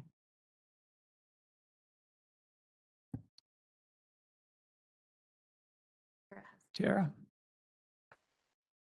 Before we get too far past the notice to a supervising veterinarian issue for RVTs and BACSPs who are being disciplined, Matt McKinney, your deputy executive officer, reminded us that there is a standard term and condition in your disciplinary guidelines that requires respondents to provide notice to their employers of the board's disciplinary orders. So, and also requires notice to employees.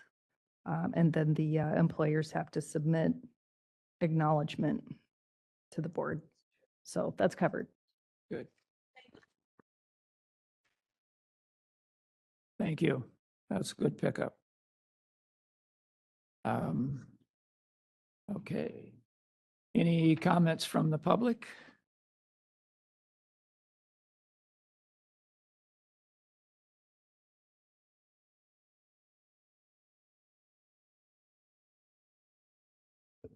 That was funny because I had just opened the book to that page.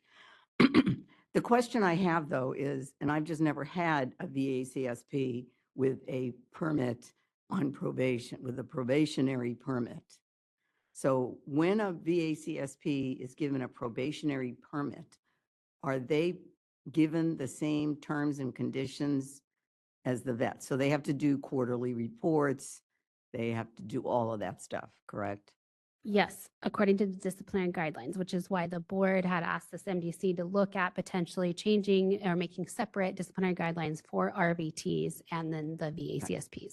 Okay, so everything that's in those standard terms applies if a VACSP is given a probationary Correct. license. Okay, thank you, or permit. Thanks. Okay, moderator, could you ask if there's any comments online, please? We are once again open for public comment via WebEx. If you'd like to make a comment, please raise a hand by tapping that hand button at the bottom of the screen. Dial-in users, dial *3 to raise your hand.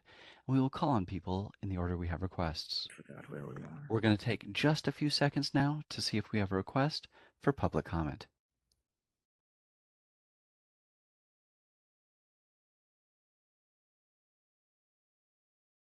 Seeing no request for public comment, do you wish to continue?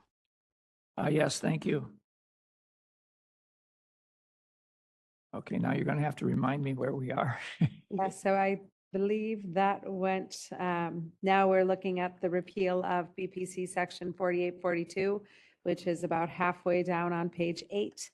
And this, during the April meeting, the board approved striking to take a written and practical exam for registration as an RVT. But it was found that this section is already covered under BPC 4883 amendments. So this is striking all of 4842 and then also 4845.5 because that is also covered under BPC section 480, Penal Code section 11105 and BPC 4883. So more taking away of things, just cleaning up the language.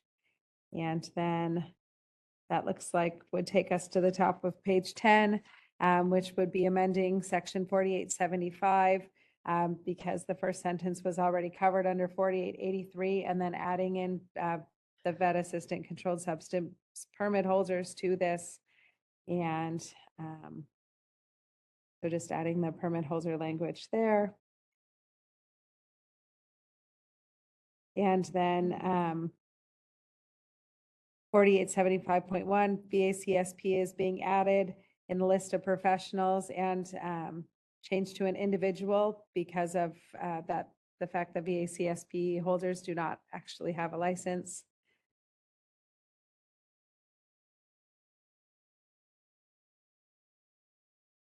And so that's 4875.1 to the beginning of page 11, adding in the VACSP holders there as well. Yeah, I'm just saying. And so this is the disciplinary guidelines.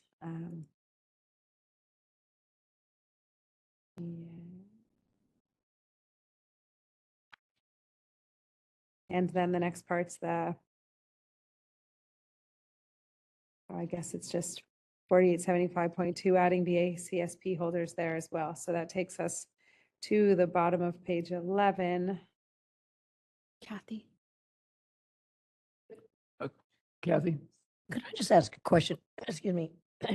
In the 4875.2 paragraph, issue a citation to the veterinarian registered vet tech, VACSP holder, or unlicensed person. I mean, what is, and I know why we're putting unlicensed person in the other areas, but what does a citation to an unlicensed person actually mean to anybody? So a couple things, we're not adding unlicensed person in here, that's current law, and that's for unlicensed practice. So we issue citations to individuals who are not licensed for unlicensed practice.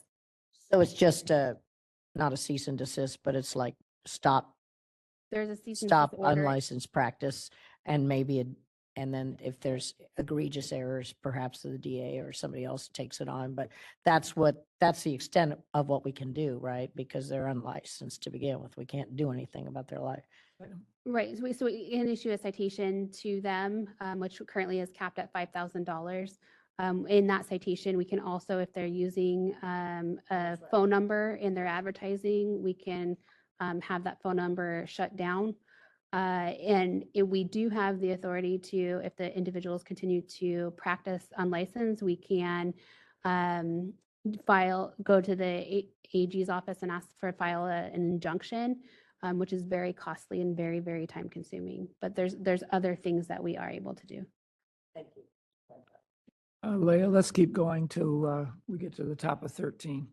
Okay, so repealing BPC section 4876 because it's duplicative language.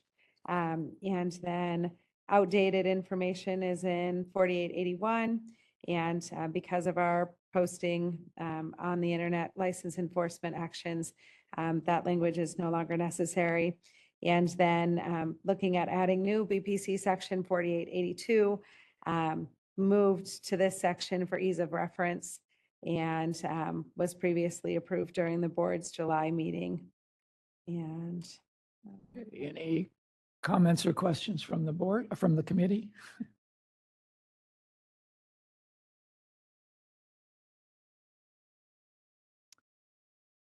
Okay, from the room, any public comment?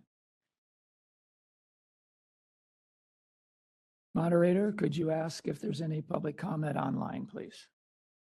Absolutely. We are once again open for public comment via WebEx. If you'd like to make a comment, please raise a hand by tapping that hand button at the bottom of the screen. Dial-in users dial *3 to raise your hand, and we will call on people in the order we have requests. We're going to take just a few seconds now to see if we have a request for public comment.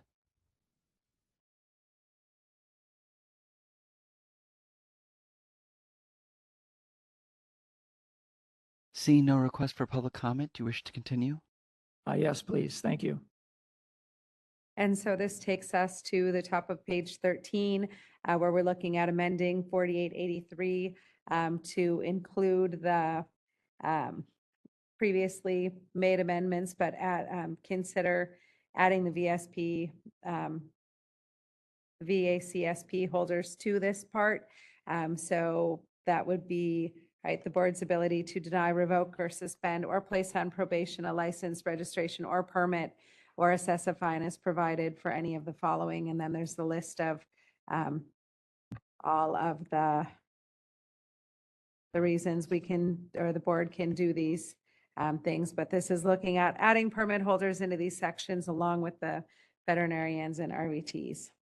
And goes through to actually halfway through or all the way through 15. So this is where we'd like to discuss the possibility of adding the BACSP holders to this, except for the part about specialists, because we are presuming that BACSP holders would not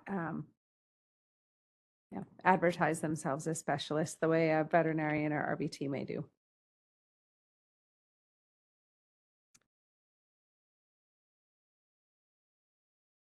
Comments on this? Cheryl? Um, Back to page 13. I have a question on 4883 E. And I think I've asked this question before, and I think it has to do with large animal, but employment of anyone but a veterinarian licensed in the state to demonstrate the use of biologics in the treatment of animals. What does that mean? To me, biologics are vaccines, TB tests. I don't know. But now we have all the monoclonal antibodies that are biologics. I mean, this is existing law. I don't.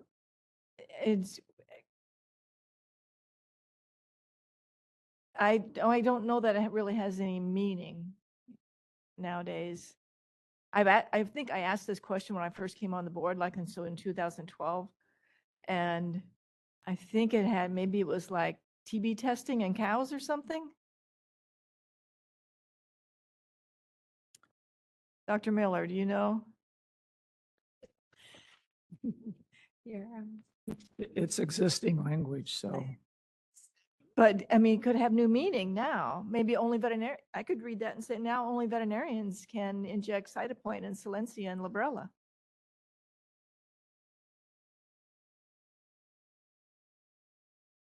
Brucellosis?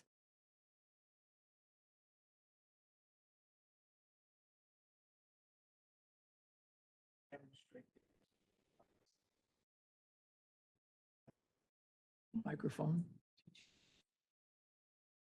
I don't think your mic is on. Your mic's on. Oh, it says to demonstrate the use of biologics.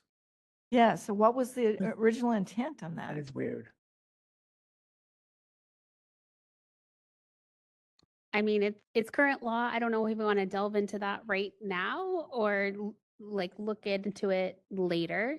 Just know it's an issue, so it's somewhere along the line. we should Noted. Thank Clear you. that up.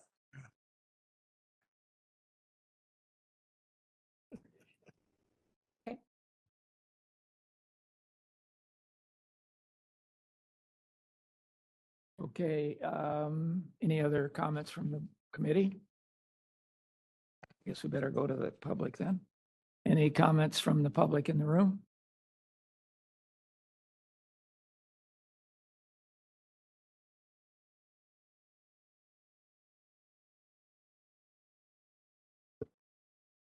Bonnie Lutz again. Yes, so I do have a problem with placing VACSPs on probation as veterinarians are placed. And that's not, I'm not talking about probationary licenses. I'm talking about placing a VACSP on probation.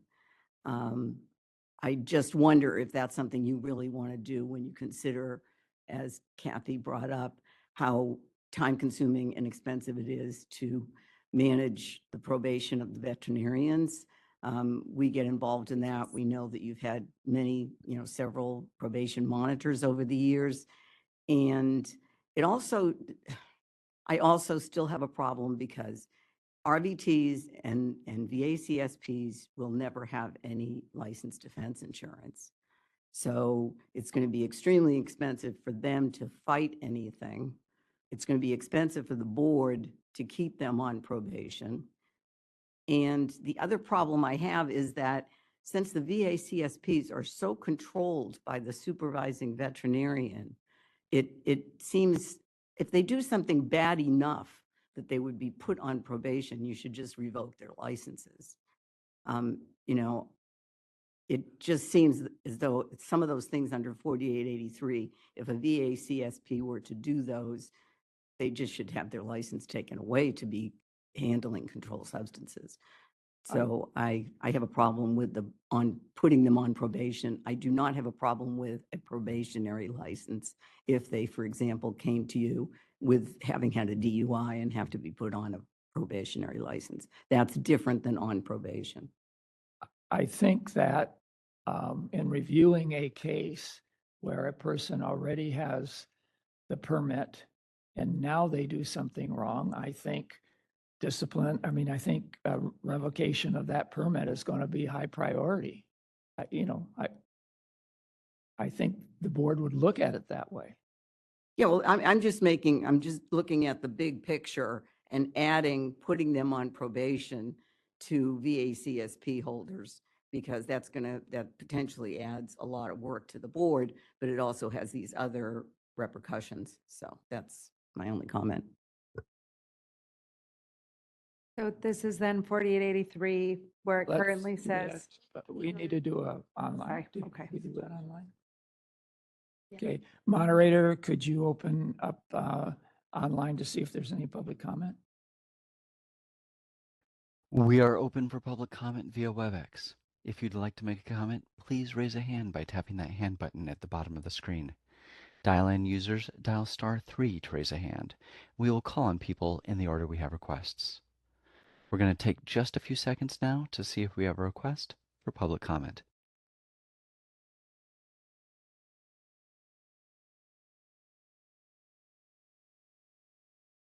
Seeing no request for public comment, do you wish to continue? Yes, please, thank you. Leah? Sorry, I was just trying to. Go ahead, Tara. I just need to make a statement on behalf of the board that all discipline, including discipline against a VACSP holder, is reviewed by the board on a case-by-case basis in accordance with all necessary requirements, including the Administrative Procedures Act and rehabilitation criteria. If it, through that consideration process, the board determines revocation is necessary, it would be based upon all of those criteria, not on the basis of the permit itself. And then also, the individual can always voluntarily surrender their permit if they believe that the terms of probation are so onerous it no longer justifies maintaining the permit. I just wanted to clarify that, the type of permit held by the individual will not necessarily impact how the board reviews potential discipline against the permit.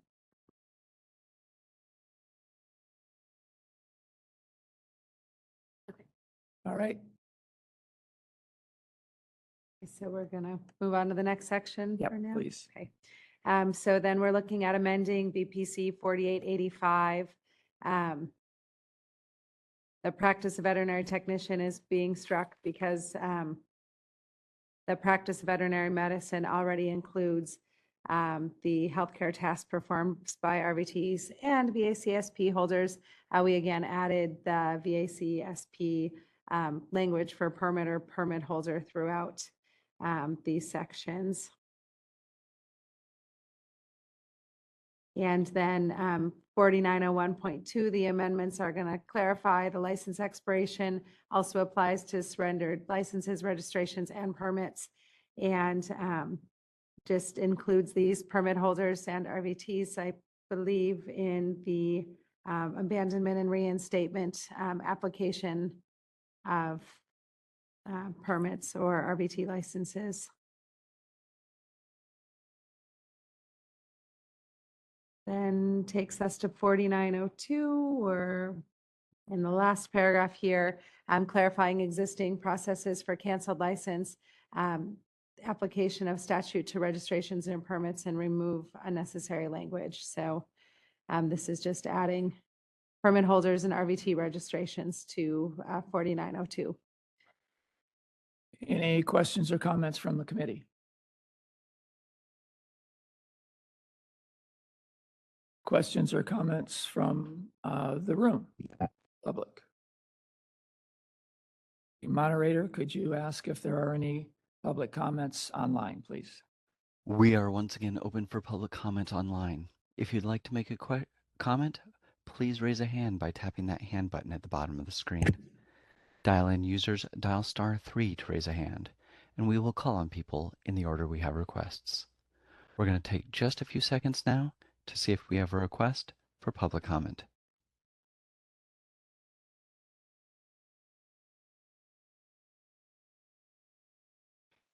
Seeing no request for public comment, do you wish to continue?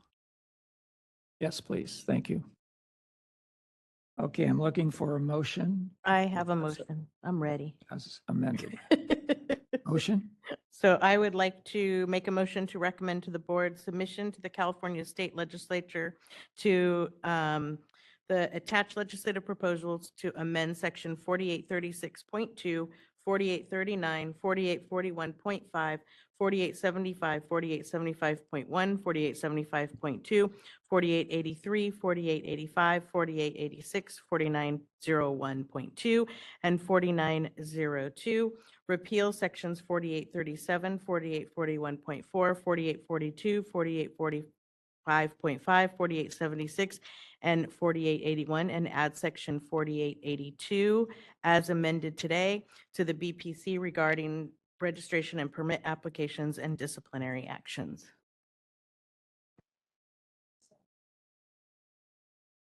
Here a second. I second. Okay, any more discussion? Cheryl? I just a question. So this will go to the board, correct? And will they get a clean copy? Because it's really hard to see the whole impact of this. If they could see it in a clean copy, it'd be great.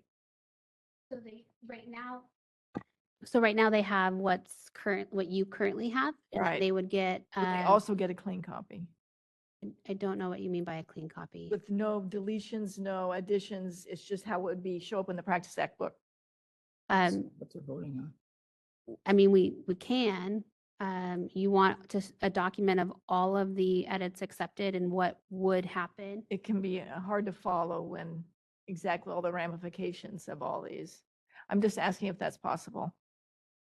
Well, they're going to need this copy because they're going to be voting on the changes. Okay. I By mean, tomorrow. that's pretty, that's a lot of work to do before the meeting tomorrow. And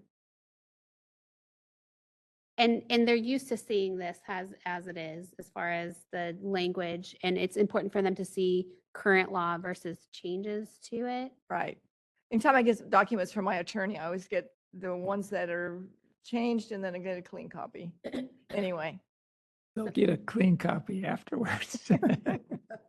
when the Practice Act comes out, then. Tara? Ms. Pulowski, can I just clarify your motion? I understood it to be as revised during this meeting to make changes to the probationary provisions. Is that correct? Or because right, The okay. whole thing, any amendments. To add certificate to the whole. I don't think that's appropriate. We needed certificate added to 4836.2, which is just certificates issued by other states or Canada. But I think because we made, she's talking about, we did the change to RVTs and VACSP, so it'd be added to those applicable sections. As it pertains to certificates issued by other entities, not by the board. Okay, great. So a global change for those situations. Thank you. Okay. I think it's going to get the good housekeeping seal of approval. Any comments from the public? Moderator, could you ask if there's any additional comments from the public online, please? We are open for public comment on the motion. If you'd like to make a comment, please raise a hand by tapping that hand button at the bottom of the screen. Dial-in users dial *3 to raise a hand, and we will call on people in the order we have requests. We're going to take just a few seconds now to see if we have a request for public comment.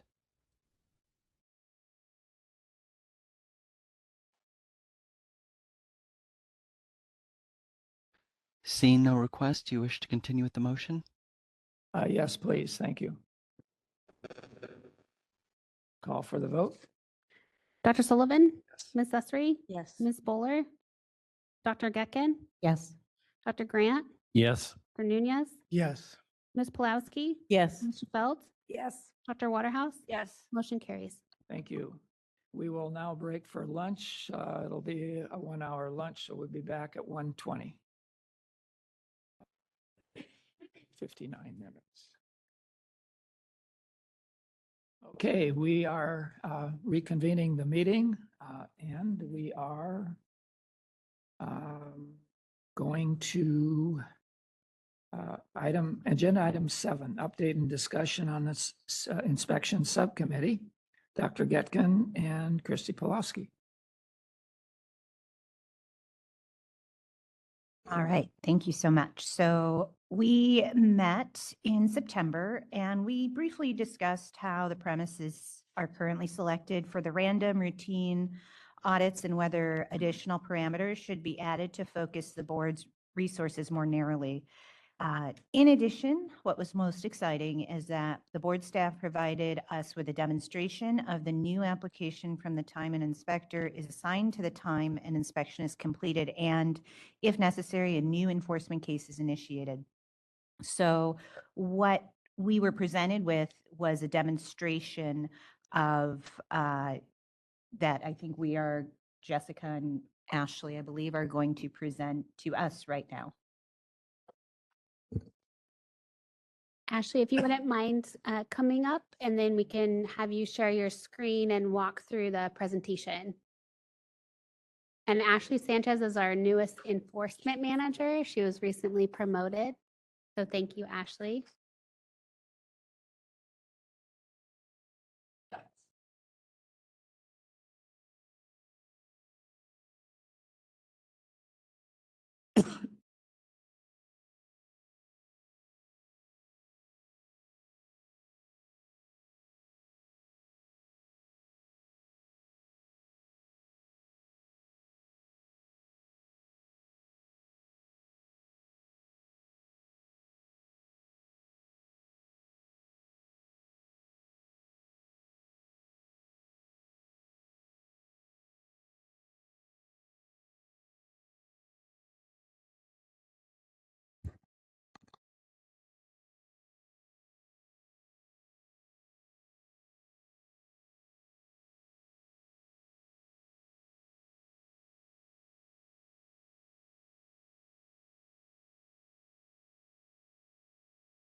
Yeah, and then we'll need you to speak into the microphone up here. Yeah, May not be on. but it's probably not on, so you probably have to hit the, yeah. Ah, yes, that's great. It's probably really loud.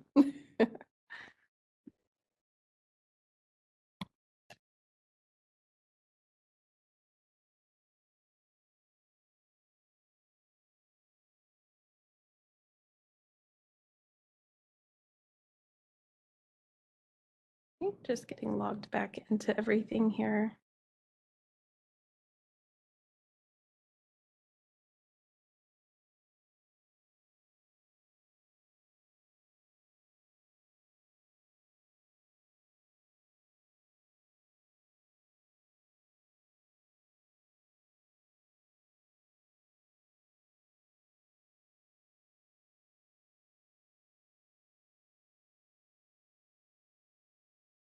Okay.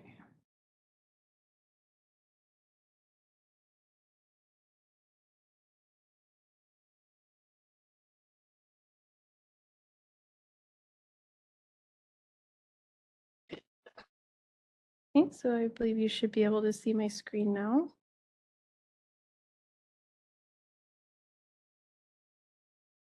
Everyone can see it okay? Okay, Yes. perfect. So with the new inspection app, we are able to assign an inspection in our internal database, and then it will automatically assign to the inspector on their inspection app. So I'm going to show you from the beginning of going through the process of creating the inspection on our side, and then what it looks like on the inspector's side as well. So I've kind of just picked a random facility here. And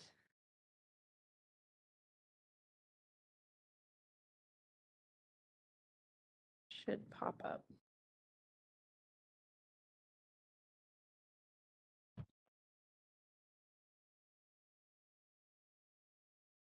There we go. Okay, so once we have chosen a facility, we can put the information in and press new inspection. And it's a little slow today.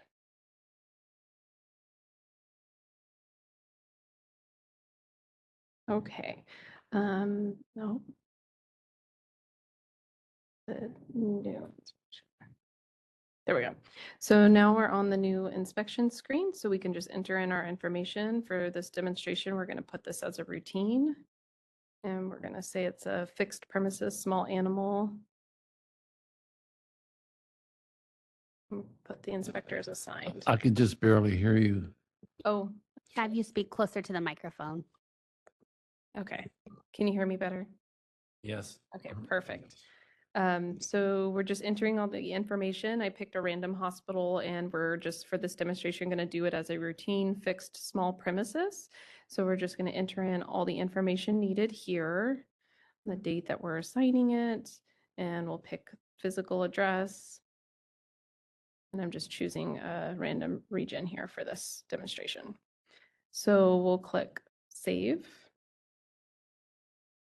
And now it has opened the inspection on this side. So if we go to our app, this is what the app would look like. We can choose assigned inspections, and it can take, so they say sometimes 5 minutes to send over the inspection. So this might take a moment. So while we're waiting for that to come over, members, just so you know, when I had first started, so the process is once it's assigned, they were mailing then all of the information to the inspectors. And then the inspectors would do their inspection and they would mail everything back to us. And then typically when I started, it was the inspections were put into a drawer because we didn't have the staff to review them. And sometimes it was 1 to 2, sometimes 3 years before they were able to get to the documents to review it. Since then, we've changed it to using Box, which is a secure server that we're using, that they're uploading the documents. So then we would take the, once it's assigned, then upload it into Box and then let the inspector know that the information's in there, and then they would do their inspection and then upload it back into Box for us to then review. And then our team would still have to do a lot of work on the back end to up to review all of it, to look at the violations in the paper document, the electronic document. And it was, and maybe we could show you what the prior inspection form was, but it has a list of a checkbox list. And then there was another page for just narrative where the inspectors were writing in additional narrative for the violations above. And oftentimes, and then they would send in a whole bunch of photos after that. And so there was a lot of time that we had to spend on looking at what was in the checkbox, what was in the narrative to match up to it, and then try to figure out what photos go to which violation. So it was a lot of staff time to try to figure out all of the things that were involved. And then obviously, and Dr. Gatkin can speak to it, a lot of time that it took for the inspectors to go through the whole thing, to write the narrative up afterward. And this would eliminate the need for this additional narrative. And it will be clear that the violations that are found, the images will go right to the violation. And so it's very different. See if it's back yet. Not yet. So, so this is in use now? No, so this is set to launch. We're in right now a testing environment. Okay. We're still going through user acceptance testing and working through any bugs that we find. But it's set to launch November 12th.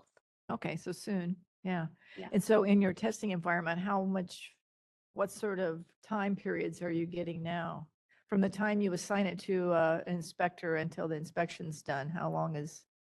Well, and that depends on the availability of the inspectors, but it would reduce the amount of time it takes them to inspect and send it to us by several weeks. Okay. Yeah. And then how about the backup? Once the inspections are done, is it speeding that up too? It is. So, and once it loads, we'll show you that piece of it. What it's essentially going to do is it'll close the inspection site in the system. If it comes back and there's no violations and everything's been either corrected or everything was fine to begin with, it'll just close it out in the inspection without having many manual intervention with it. If there was something where they're still not in compliance with something, so say they ignored us or they're just not fixing the issues that we find, it'll close it automatically in the inspection side, but then it automatically will open it up into the enforcement side and open a case. And that's the part that we were all doing manually. Good. Sounds great. All right. And it looks like our inspection now shows, so we can see it on the screen. And we use the filter function just to filter to assigned, so that way we could just see what we just assigned right now. So in order to start this inspection, we'll just click the three dots, click begin. And then once we're in here in the inspection, it has information for our inspectors. So it'll let them know like address and phone number so they can contact the facility if they need to. And then once they get there, they can start to fill in this information. So we can add in the managing licensee. If you do select contact, it'll add in this automatic information over from Breeze. You can also fill in information yourself. So like the inspector could do create contact and can type it in. And a lot of this data, since it's pulled in from Breeze, this was stuff that the inspectors were having to manually write in every time, and all of that data is going to be pulled in from Breeze.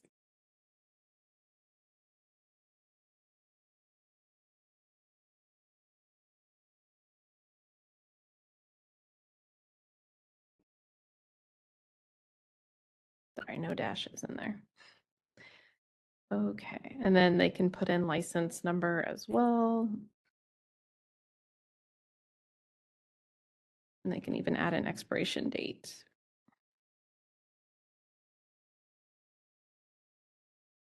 And so they can add the information as well as they can just click on the addition that pulls over some of that information from Breeze for us. If the inspector gets there and the managing licensee is not present, they have a space where they can write who was present that assisted the facility. So we could put like this information in here.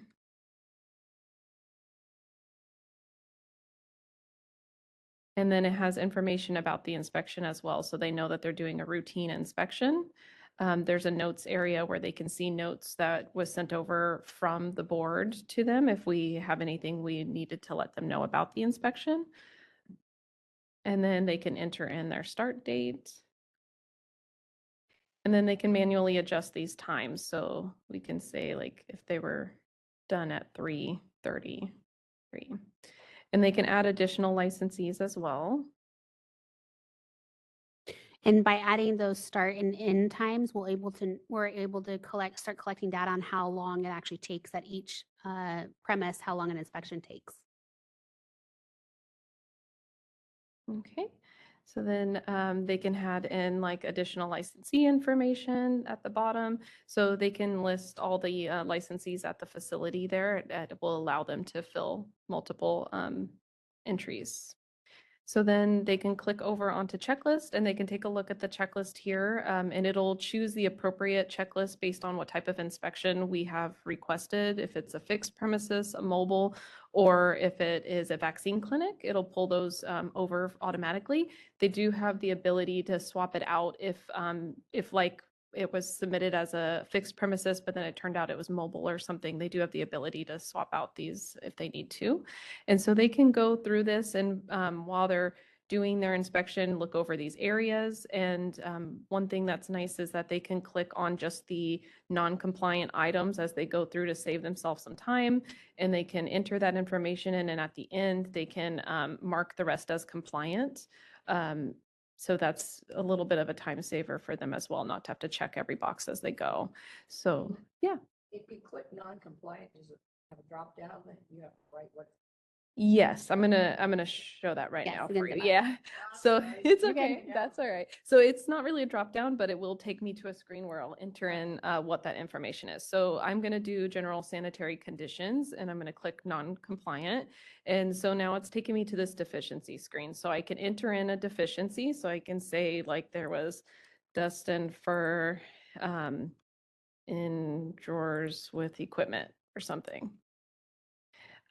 So then I can save this and back out to my checklist. And then once I go back over here, I can add a photo too. So I can click on the gallery, add a photo. And so here's a photo of a messy drawer to go with our fake inspection here. So let's say dirty. So this is also helpful for those being inspected because they not only now have the code that it violated, but the specific issue in the photo so they can see what the issue is to address it. Where before sometimes it was not the clearest on what specifically they violated. They can add a title to the photo. They can add a description. They might have more information they want to put in the description than they want to be the title of the photo. So that gives them that area to do that if they want a little more detail. And then there's tags, so they can choose deficiency since this is supposed to be our bad photo. And if it was a correction, they could do correction remark. So we'll save this as our bad photo. Another thing they can do on here is they can actually draw on it if they want to choose a color. And like, let's say we're wanting to show that this area might be the problem in the photo that we see, they can circle it so that way it can be seen. And then they'll just click the green check mark so that way it saves that circle that they put in there or whatever they hand wrote or drew. So they can go back. So now we have our deficiency entered. And let's say that was the only thing that was a problem. So we can click compliant and it'll change everything else to compliant. So that way we're at 100% complete on our checklist without them having to manually go in and checkbox every single compliant area. And once they're done there, they can go to additional, and here they can add some information. So let's say they want to add any additional photos, they can do that here. It'll look exactly the same as the other screen we were in, except it won't have the tag for deficiency or correction remarks since we're not in the checklist area. And then if they want to do scans, this may be, more used for medical records. So I made just like a fake medical record document here. So it gives you a preview too of what the document is that you've uploaded so they can see and make sure that they're uploading the right document into that area. They can title it. And then they can put like the patient name or something as the description. And then that way it will upload into our side of Breeze for us later. So they can do that to upload any scanned documents that they want to put there as well. They can enter in notes. We can add a private note.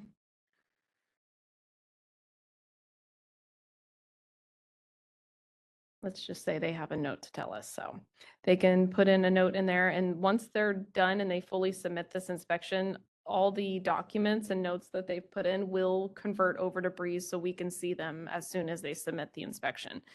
So at this point, they can go through, and it looked like we put in information like there was not an MGL present at the time, so they can click no.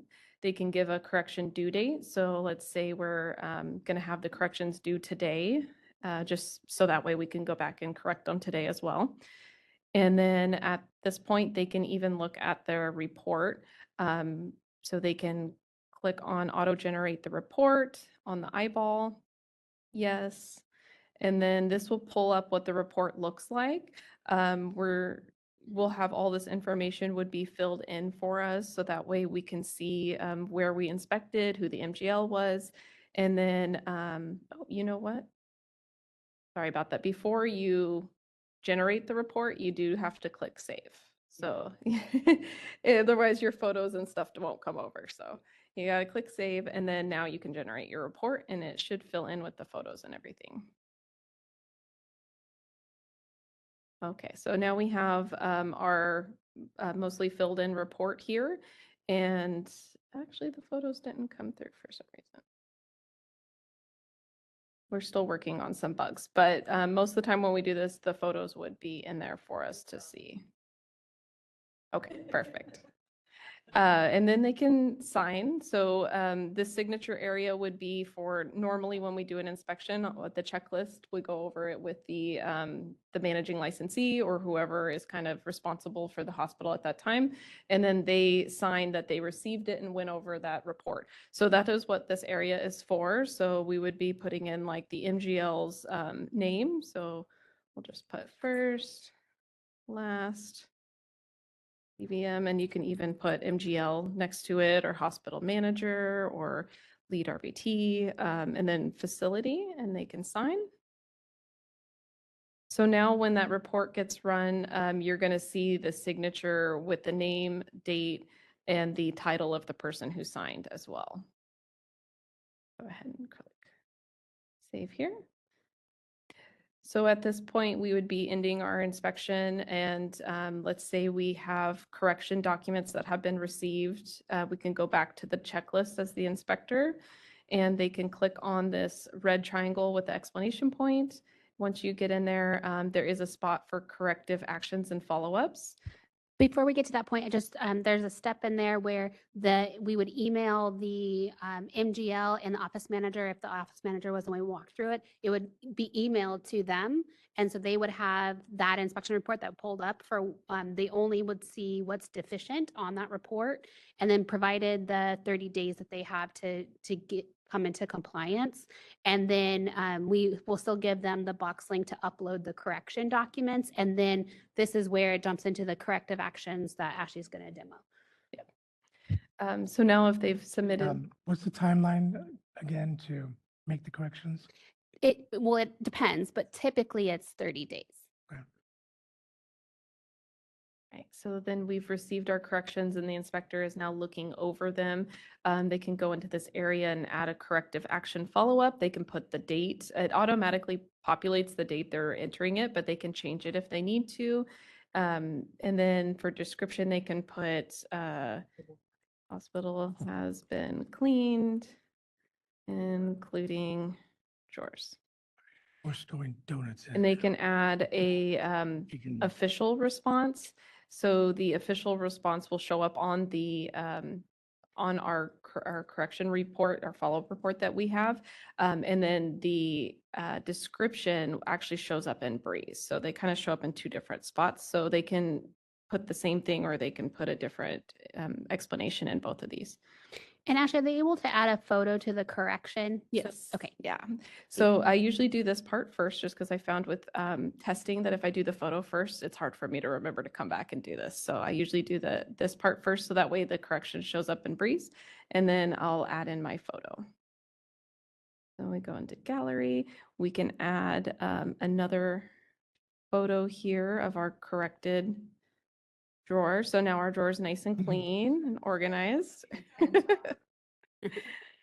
So this is hospital cleaned. Everybody had a junk drawer.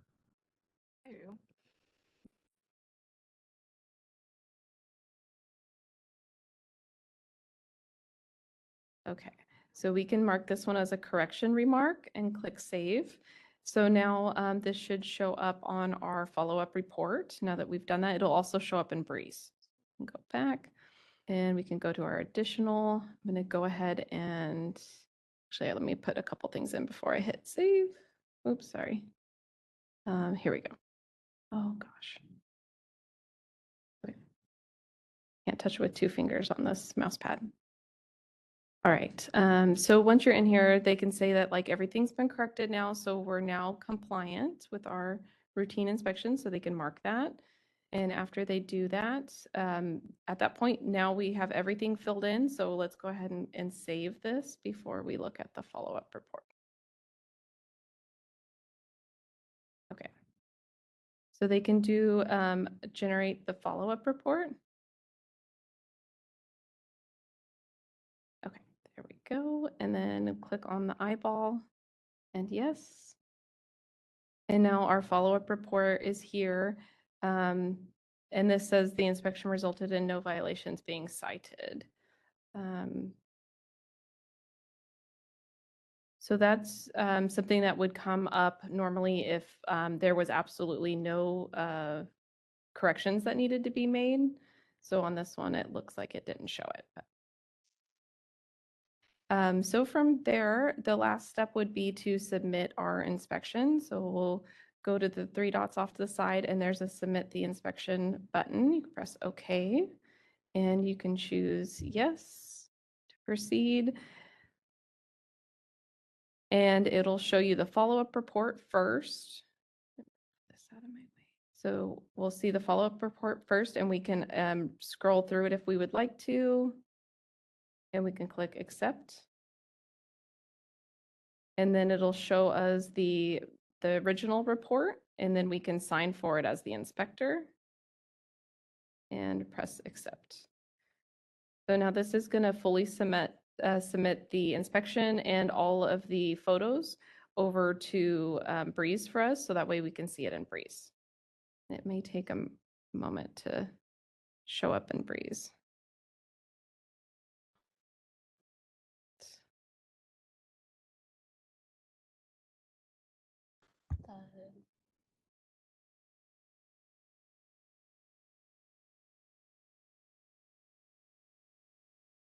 So once you've completed an inspection like this, are you taken out of the lottery pool for random inspections for a little while?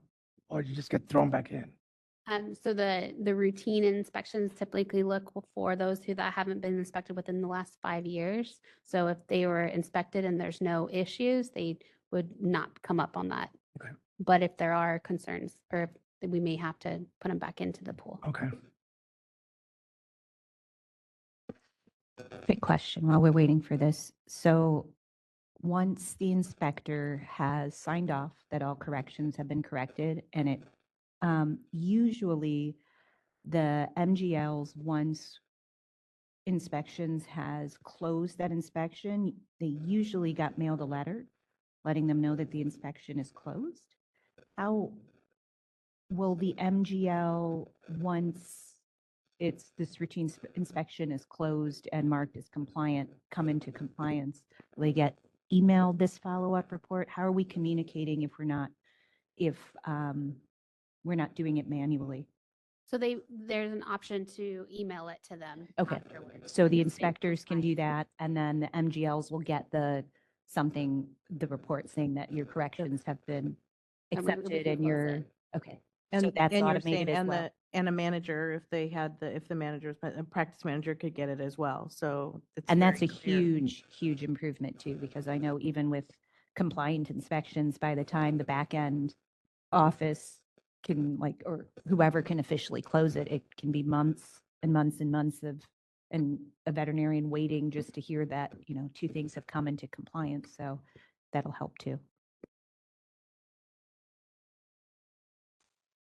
Okay, so it does show now as closed and it shows pass for our results. So it automatically put all this in for us. We didn't have to go in and review the report to decide whether to change this to a pass or fail. We didn't have to manually change any dispositions here and close it out. It will bring over our deficiencies as well. So here in the deficiencies area, you can see the dust and fur in the drawers with the equipment. And if you click on the magnifying glass, it'll actually show you more detail about it and the attachments. The attachments would be the photos. So when you click on the attachments, it shows you both the deficiency and the correction. But if you go one at a time, before you get to this attachment area, you can see exactly what the deficiencies were and exactly what was corrected. So I can go back to the main inspection and we can do the deficiency corrections. And this is the same. So this is the corrected item that we had. And if you do the attachments, it'll take you to the same area where we just saw the two photos together. So it brings those over. It also brings over our notes. So we can go to notes and go to private, and we can see the inspector left us a note. So the note will be in there. And the attachments will show, in here, it'll show the premises inspection report we looked at. It'll show the follow-up report we looked at, the medical records that were scanned in by the inspector. Anything in the additional photos area would scan in over here as well. And then the this blank web document is just our signature from our inspector, so we know that they signed. That's kind of everything in there. And it did pull over the date of the inspection, so you can see start and end date were both the same day that the inspector performed this full inspection.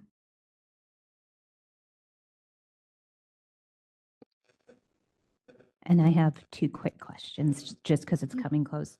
The inspector signs off on the corrections, and I know the MGL or whoever was signing off on the day of inspections. The inspector doesn't sign off on the day of inspection, only when it only on the follow-up. Correct. Okay. And then since this is going to go live in a month, what's the plan for training? What's the timeline for training inspectors? So we're still working on that with the vendor. We're starting the training, the trainers portion of it right now with the vendor, and we're teaming up with the Board of Barber and Cosmetology. They're launching it as well. And so we're training our team on how to use the system, and then we'll do training with the inspectors after that. So this We're not- probably won't be out in the field. Until we do the training.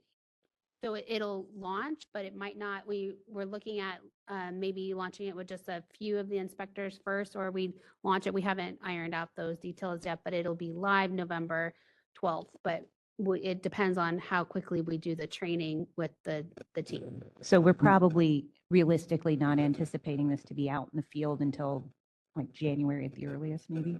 I'm hoping sooner. Okay.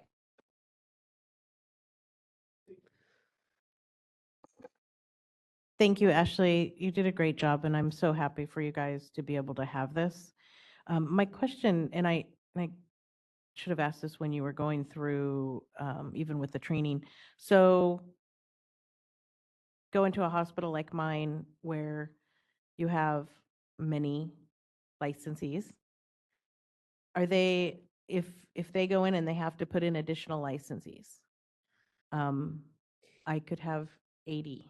And right now, inspectors are doing that now. I know. They're listing all of the licensees, and so this is them doing the same thing. Right. I know they have to. I know during our inspection. So will they be able to, because you did the drop down, will there be an association so that they can just pull it in? No, we don't have that data. There's no right? data. So we don't collect that data, and so Right. there's nothing to put into the system for that data. That's a bummer. Well, I mean, if you want to make a requirement that all hospitals report who's there. But Mm, other than I that, we know. don't collect the data. I know. You just have they all have the address, but they don't have. Is there room for the 80? Is there room for the 80 in your form? Yeah, so you'll be Okay. able to add, I don't know about 80, but yeah. Because you're talking about veterinary assistant controlled substance permit holders. Yeah.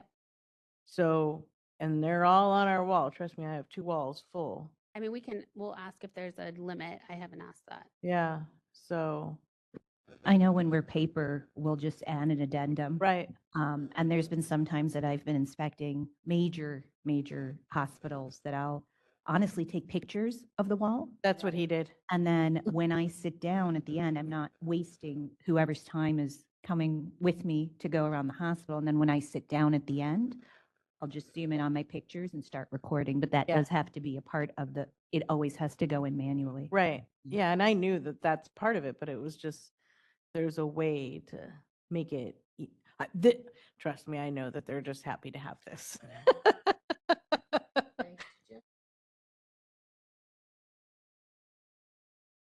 Any other comments from the committee? Did you say that if they're not in compliance, it then gets sent over to the enforcement? Yeah, so depending on the disposition of it, if you have, say that they're still not in compliance, we gave them the 30 days and they haven't done anything with it, then based on the disposition, so you saw when Ashley would had the options to do compliant, non-compliant, and with the after the corrections, then that goes over to the system. The system, depending on the disposition of the inspection, if it's still having challenges, it'll close the inspection module of it because there's 2 different modules, and then it'll automatically open the enforcement case against them. And all the data is, And all the data will pull over there. So for intake, it saves them a lot of time too, so they don't have to re-enter all of the same information. It'll just be in there. They have it to assign it to an analyst. cool. And just following up Kathy's comment, this is all the result of a competitive grant proposal that Jessica did to get this funding for this, which I think was fabulous. Cheryl. Yeah, I think it's great too. I think it's going to save a lot of time in the inspection process. So I have a question. So if it does go to enforcement and the analyst looks at it and decides to proceed, does then that go to a consultant or is it a different process? No, because at that point, they're not looking at the standard of care. We have our inspectors who already had Oh, said that okay. there's issues, so it wouldn't be added to that queue. Okay, good. Yeah. We have enough. Yeah. A grant from a different board. No, so this is a grant from CDT. CDT offered grants for technology programs. And so we actually had to do it twice. A presentation is a lot like Shark Tank asking for $600,000 and we had 5 minutes to ask for it. There's So another board that got the grant. Board of Barbering Cosmetology, we did it together. Yep. Okay, any comments from the public?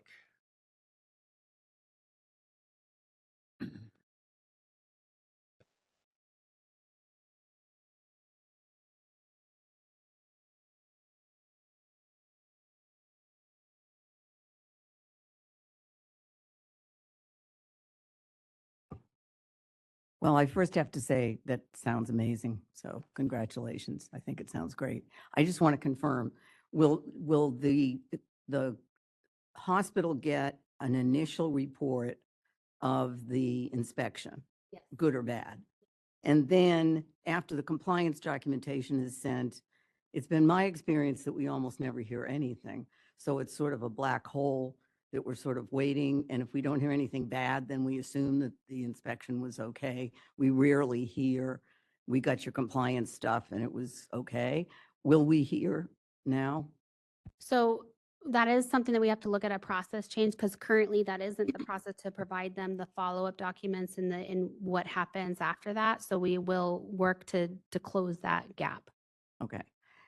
All right. So if the compliance was good, we'd get, once it's worked out, if the compliance is good, then we would get a report saying you're in compliance. If the compliance was not good, will we get a report? Yeah, so if it's still not in compliance and it opens up that enforcement case, so then it's assigned to an analyst and the analyst will reach out to those individuals and let them know that it's not, there's still concerns there. Okay, great, because we do a lot of these, so that, it sounds like it's going to be great. Thank you. Okay. Moderator, could you ask if there are any public comments online, please? We are open for public comment via WebEx. If you'd like to make a comment, please raise a hand by tapping that hand button at the bottom of the screen. Dial-in users dial *3 to raise a hand, and we will call on people in the order we have requests. As a reminder to our mobile device users, you may need to hit the ellipses button, that's the ... in order to find your hand. We're going to take a few seconds now to see if we have a request for public comment.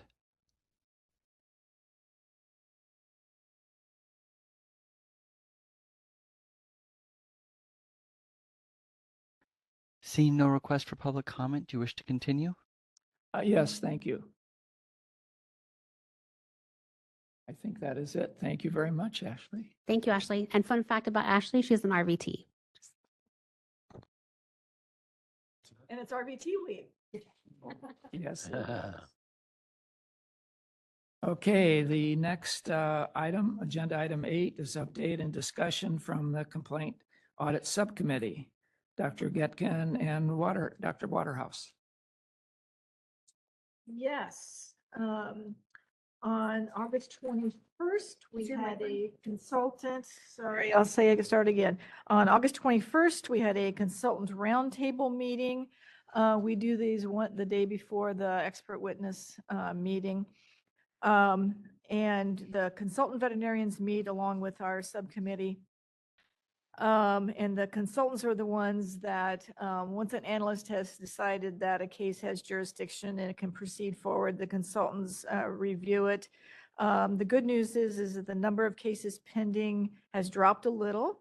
So in June and July, there were 710 cases pending review. During that time, there were consultants reviewed 138 cases. And of those, 83 had no violation, 3 had insufficient evidence, 3 had an educational letter, received an educational letter, and 49 were referred to an expert for their evaluation. And so then August 22nd, we had the quarterly expert roundtable meeting. And there are 44 veterinarians who are contracted with the VMB as subject matter experts. 11 of these are specialists, and there's about 29 who actively review cases. And in June and July, they reviewed 61 cases, of which 14 were no violation, 5 were closed with an educational letter, 3 were cited or prepped for citation, and 39 were transmitted to the Attorney General's office, and that represented 8 respondents. There are many of the cases are disciplinary cases are multiple cases per one individual. And at the expert witness meeting, we talk over cases, we try and hammer out processes, ways to report, and things like that. And I want to thank Dr. Gedkin for joining the subcommittee because she has lots of experience in this area. Any questions? I do want to thank Dr. Pollard as well for him jumping into these roundtables. He often leads with hypothetical situations. And I know that the subject matter experts really appreciate that thoughtful discussion, and how it's really great hearing from the more seasoned subject matter experts for the new experts to hear that. I know that's very beneficial for them. And I just really wanted to thank Dr. Pollard for his willingness to always do that. Thank you. Yes, very much so. Okay, any comments from the committee?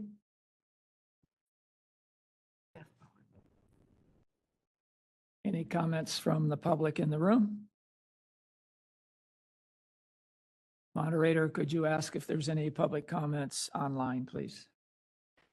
We are open for public comment on agenda item 8. If you'd like to make a comment, please raise a hand by tapping that hand button at the bottom of the screen. Dial-in users dial *3 to raise your hand, and we will call on people in the order we have requests. We're going to take a few seconds now to see if we have a request for public comment.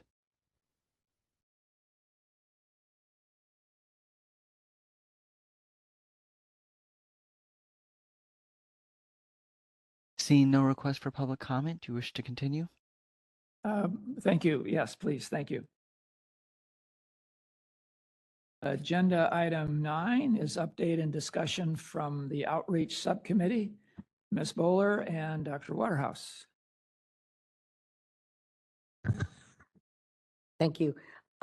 Excuse me. So the Outreach Committee, and you have this in your materials, again, to remind you, was tasked with a couple of strategic plan objectives. Educating consumers on how to recognize unlicensed veterinary practice so they can make informed decisions, create materials to educate consumers and licensees on the impact and implementation of new laws to avoid confusion and increase compliance. And 3, develop tools and educational resources regarding treatment options available to veterinary medicine to ease licensee concerns. Our UC Davis student liaison, Holly Masterson, organized a meeting with UC Davis faculty, and our executive officer to discuss the Spectrum of Care curriculum and the board's desire to develop related materials for consumers, students, and licensees. Our subcommittee met in September and discussed the possibility to partner with UC Davis to determine what tools and educational resources already exist and what additional outreach opportunities might be helpful. We anticipate we're planning a meeting with UC Davis faculty in November sometime, and I don't think we have that date set, although Jessica may know. We don't have a date. November 8th, based on the availability. Oh, They just confirmed this morning they can do it, okay. or yesterday. All right, so we will check. Additionally, and I'm sorry that I missed it. I know there was a stakeholder meeting on unlicensed activities in July, perhaps, that unfortunately I missed, but hopefully we'll be able to attend another one. And that's all we have right now. Any comments or questions from the committee? I was just curious, as far as educational resources and tools, does the state of California have restrictions on social media, like TikTok and things like that? Yes. And then we can't use it. We have a Facebook account. We have a Facebook account and an X account. That's all we'll be getting. No Chinese. Okay, any comments from the room? Moderator, could you ask to see if there's any comments online, please? We are open for public comment via WebEx. If you'd like to make a comment, please raise a hand by tapping that hand button at the bottom of the screen. Dial-in users dial *3 to raise your hand. We will call on people in the order we have requests. We're going to take just a few seconds now to see if we have a request for public comment.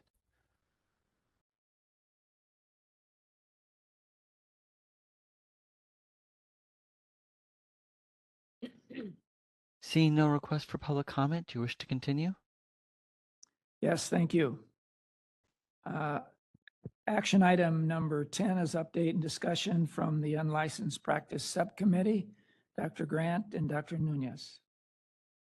The strategic plan objectives of our subcommittee is to seek statutory changes to enhance unlicensed practice penalties, to decrease unlicensed veterinary practice, to pursue legislation to narrow license exemptions in the Business and Professions Code to prevent unintended consequences. And the third objective is to develop racetrack horse show specific materials regarding unlicensed practice to educate consumers. We've made progress on the first 2 so far. The first thing that we did in August was just to direct staff to do a survey of what other veterinary boards are doing in regards to going after their unlicensed activity, and also to do a survey of different boards within the DCA, what they're doing to deal with unlicensed activity. Next, we held a stakeholder meeting on September 16th, and the stakeholder meeting was specifically directed towards equine veterinarians and food animal stakeholders. We had a very good attendance. There was about 30 people that attended the call, which was a lot more than I thought that there was going to be. So we were happy about that.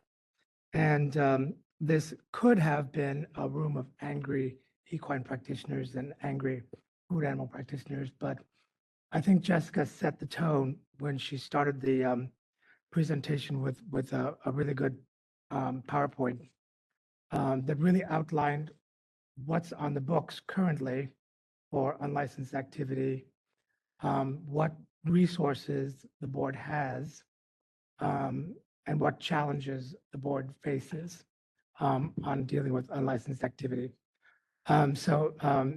Business and Profession Code, Section 4826 is the section that defines what the practice of veterinary medicine is. 4827A is the exemption. It says, nothing in this chapter prohibits any person from practicing veterinary medicine as a bona fide owner of one's own animal. This exemption applies to the following: the owner's bona fide employees and any person assisting the owner, provided that that practice is performed gratuitously. This particular section gets a little murky, specifically when it comes to food animal production. The idea is that all the cows in the herd, on the dairy, on the ranch, belong to the owner, and therefore the owner has the ability to practice veterinary medicine through their employees. And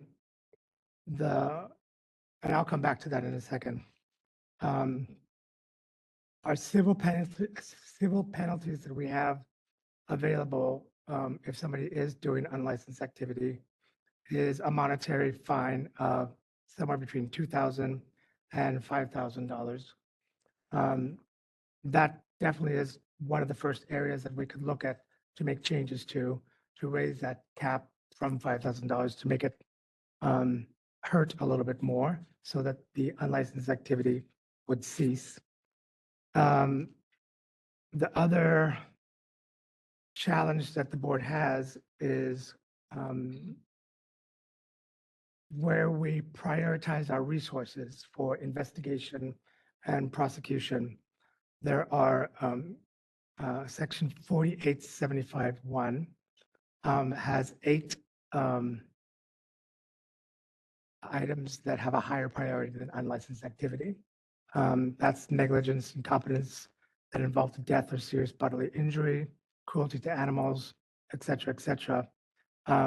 So any case of unlicensed activity can't have a higher priority to the board's resources than these 8 instances here. So that's just another challenge that we have on going after unlicensed activity. But that also is another potential area if we wanted to consider legislative change. Good luck with that, but it's a possible area. The enforcement team staffing, of course, is always a challenge when we're dealing with enforcement issues. And another challenge is that there's been some changes within the Division of Investigation, where they are no longer performing undercover investigations due to liability reasons, I think. And they've also have defined their acceptance criteria on which cases they'll investigate to include unlicensed practice of practicing with a delinquent revoked license resulting in great bodily injury or death, and aiding and abetting unlicensed practice resulting in great bodily injury and death. So those are the criteria that they'll need to see before opening up an investigation. The other challenge that we face is the many complaints are made anonymously with not enough evidence to properly go through an investigation and a prosecution.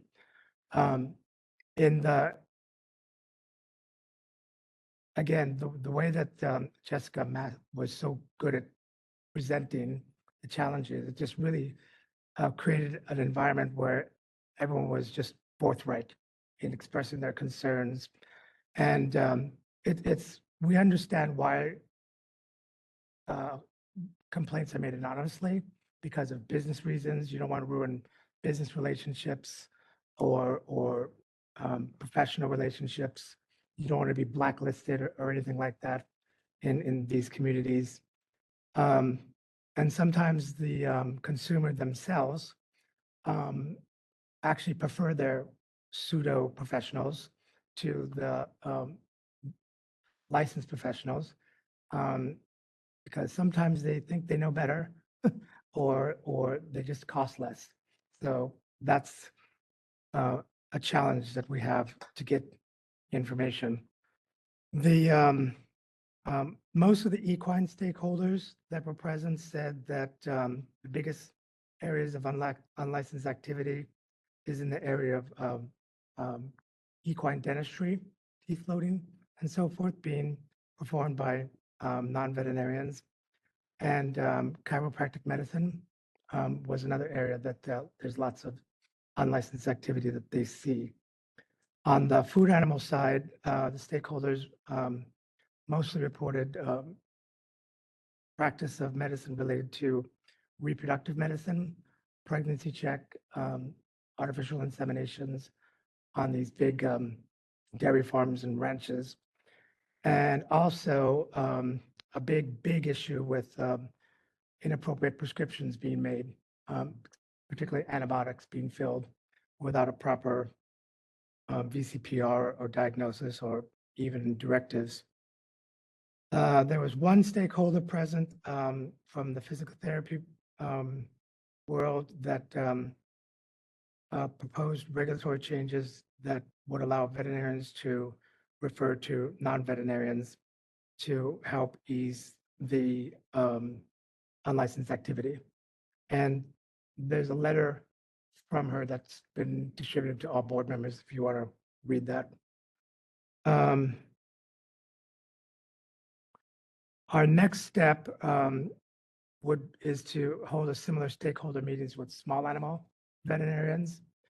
And then getting back to the food animal aspect, the owner exemption that I cited earlier was initially put on the books by the agricultural world because as we learned down at the AAVSB meeting, we have a lot of cows here in this state. And I think we produce more milk than Wisconsin does.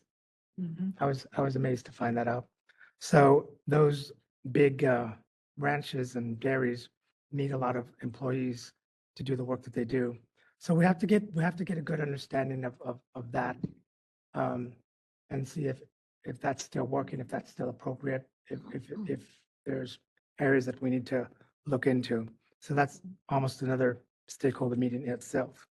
And also, I think with the pharmacy issue, working closely with the Board of Pharmacy to crack down on these unauthorized prescriptions is an area that the subcommittee can work on.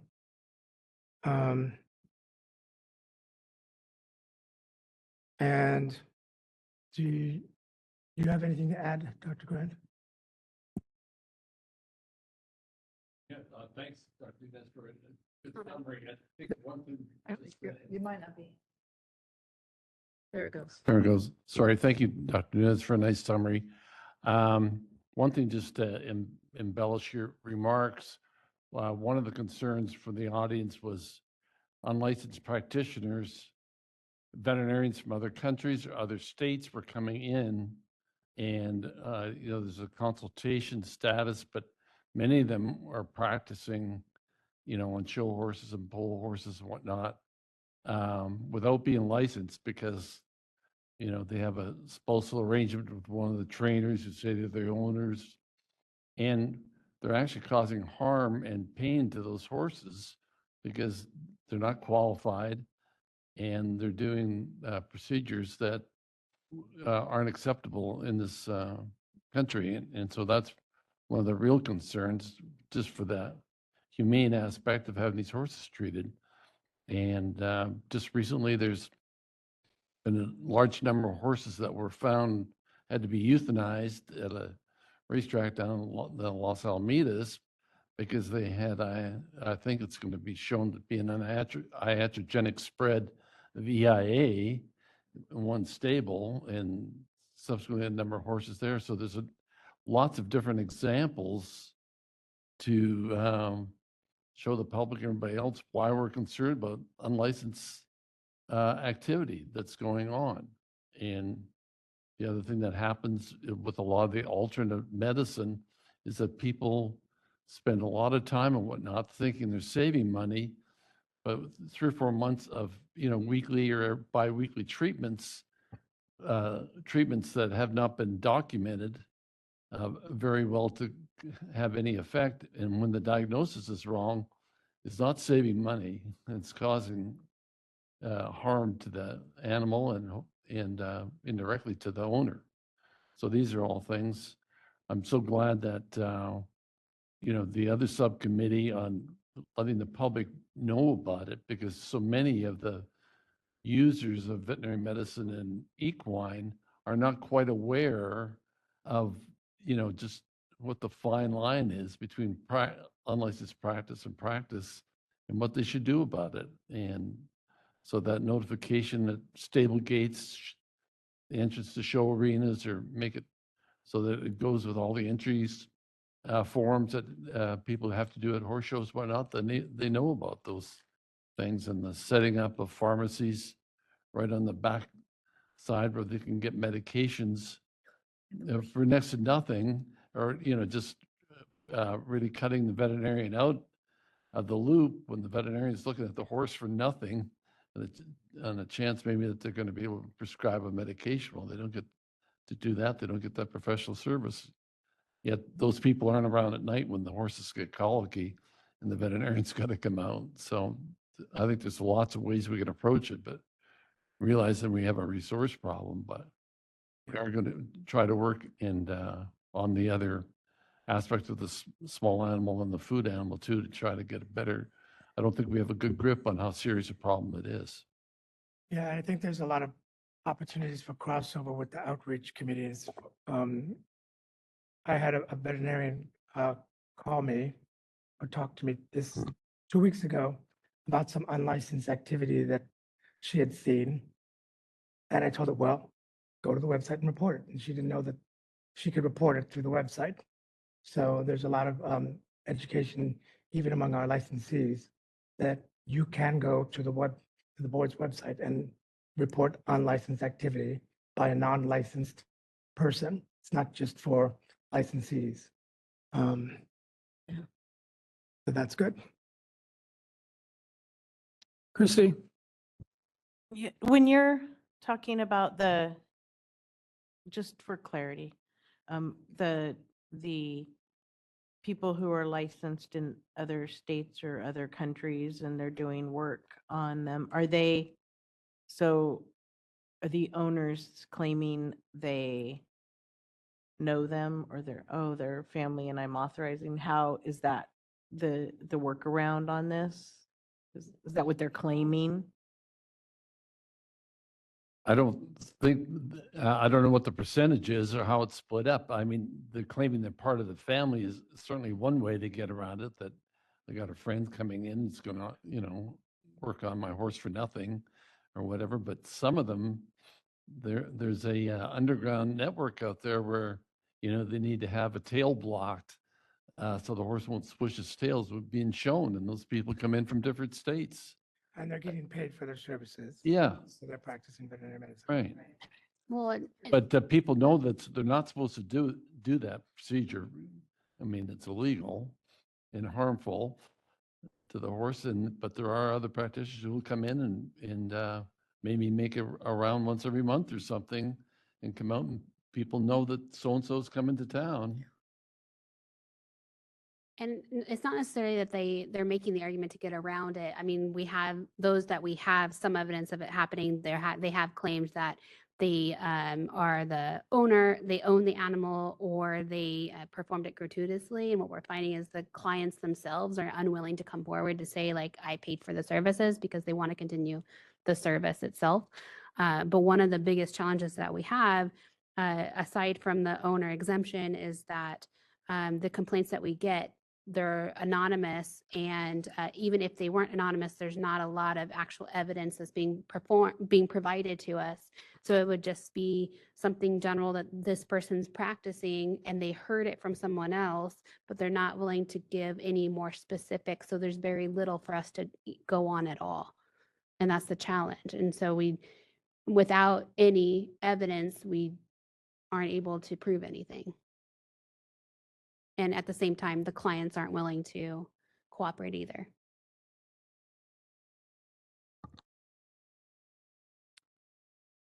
Any other comments from the committee? Comments from the room?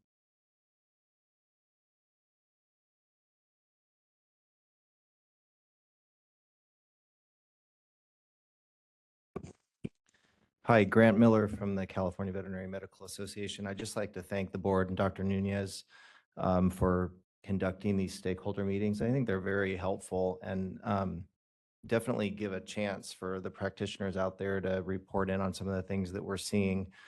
I don't know if you can make any comments on it today, but it was something that in attending at least the equine meeting that I had a question about. And that is the restriction in the law that requires the local district attorney to take up the case when when the vet board has, put together a whole illegal practice investigation and made, all of the necessary, due diligence. When they take it to the DA has to take that case. I'm wondering why the Attorney General's office wouldn't take that case, since normally the Attorney General's office is the counsel for the board. And I don't know if you can answer it today, but it was just something that confused me as we walked through how the process works.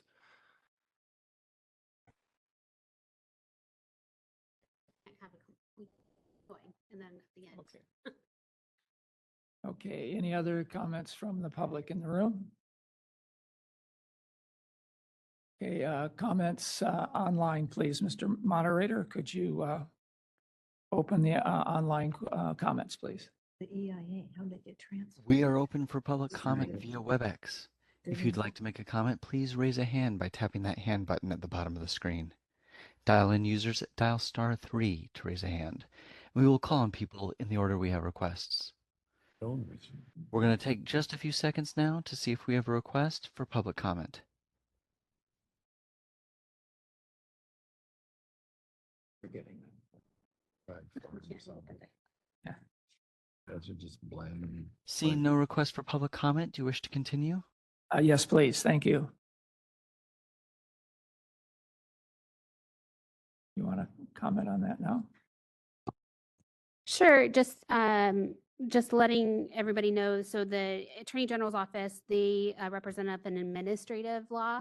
And if we have any civil lawsuits, but they don't enforce the criminal law. And so the district attorneys are the ones who would pursue any criminal actions, and unlicensed practice is criminal, and that's why it had to go that pathway. Okay, agenda item 11, future agenda items and meeting dates. Jessica. I had some certain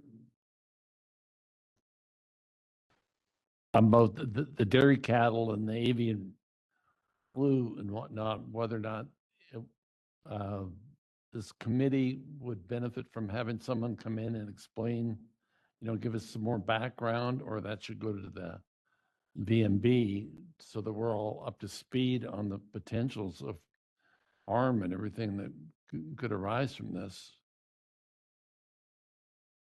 It would be an informational informational type meeting or discussion, I think that would be fine, but that's up to staff. Well, it's up to you what you want to put onto the agenda. Can we put it on, or does it have to come from the board?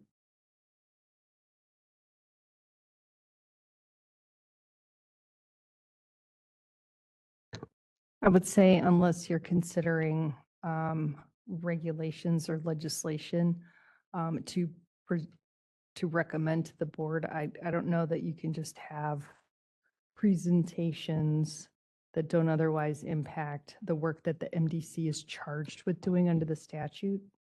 Well, there's a reason why we have veterinary professionals working on dairy cattle. And if you have just anybody working on dairy cattle, like we are seeing in unlicensed activities, then they may not be aware of the possibility of zoonotic diseases. So I think it could definitely tie into some of the issues that we're dealing with right now. With unlicensed practice? Yeah, that's called the weave. Also called a stretch. Right. Well, I was going to suggest otherwise perhaps as an update at the next meeting from our CDFA subcommittee. We could do it as part of that. Excellent. Now,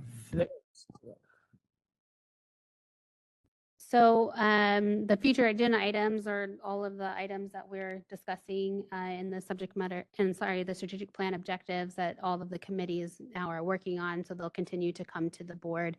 You also will have elections in January for this MDC as well. And the future meeting dates are all posted through 2025 on our website. And then if you have any additional items to add.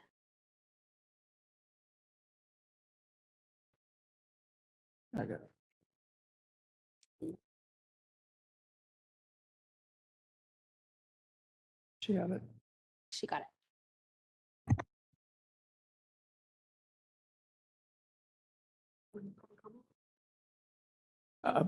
Any public comments from the room? Moderator, could you ask if there's any public comments from online, please? We are open for public comment on future agenda items. If you would like to make a comment, please raise a hand by tapping that hand button at the bottom of the screen. Dial-in users, dial *3 to raise your hand, and we will call on people in the order we have requests.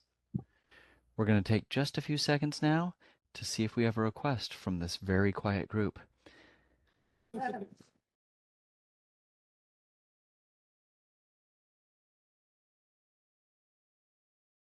Seeing no request for public comment, do you wish to continue? Yes, thank you. Okay, that is the last item that I have on the active agenda. So we are ready to adjourn, and I adjourn this committee meeting.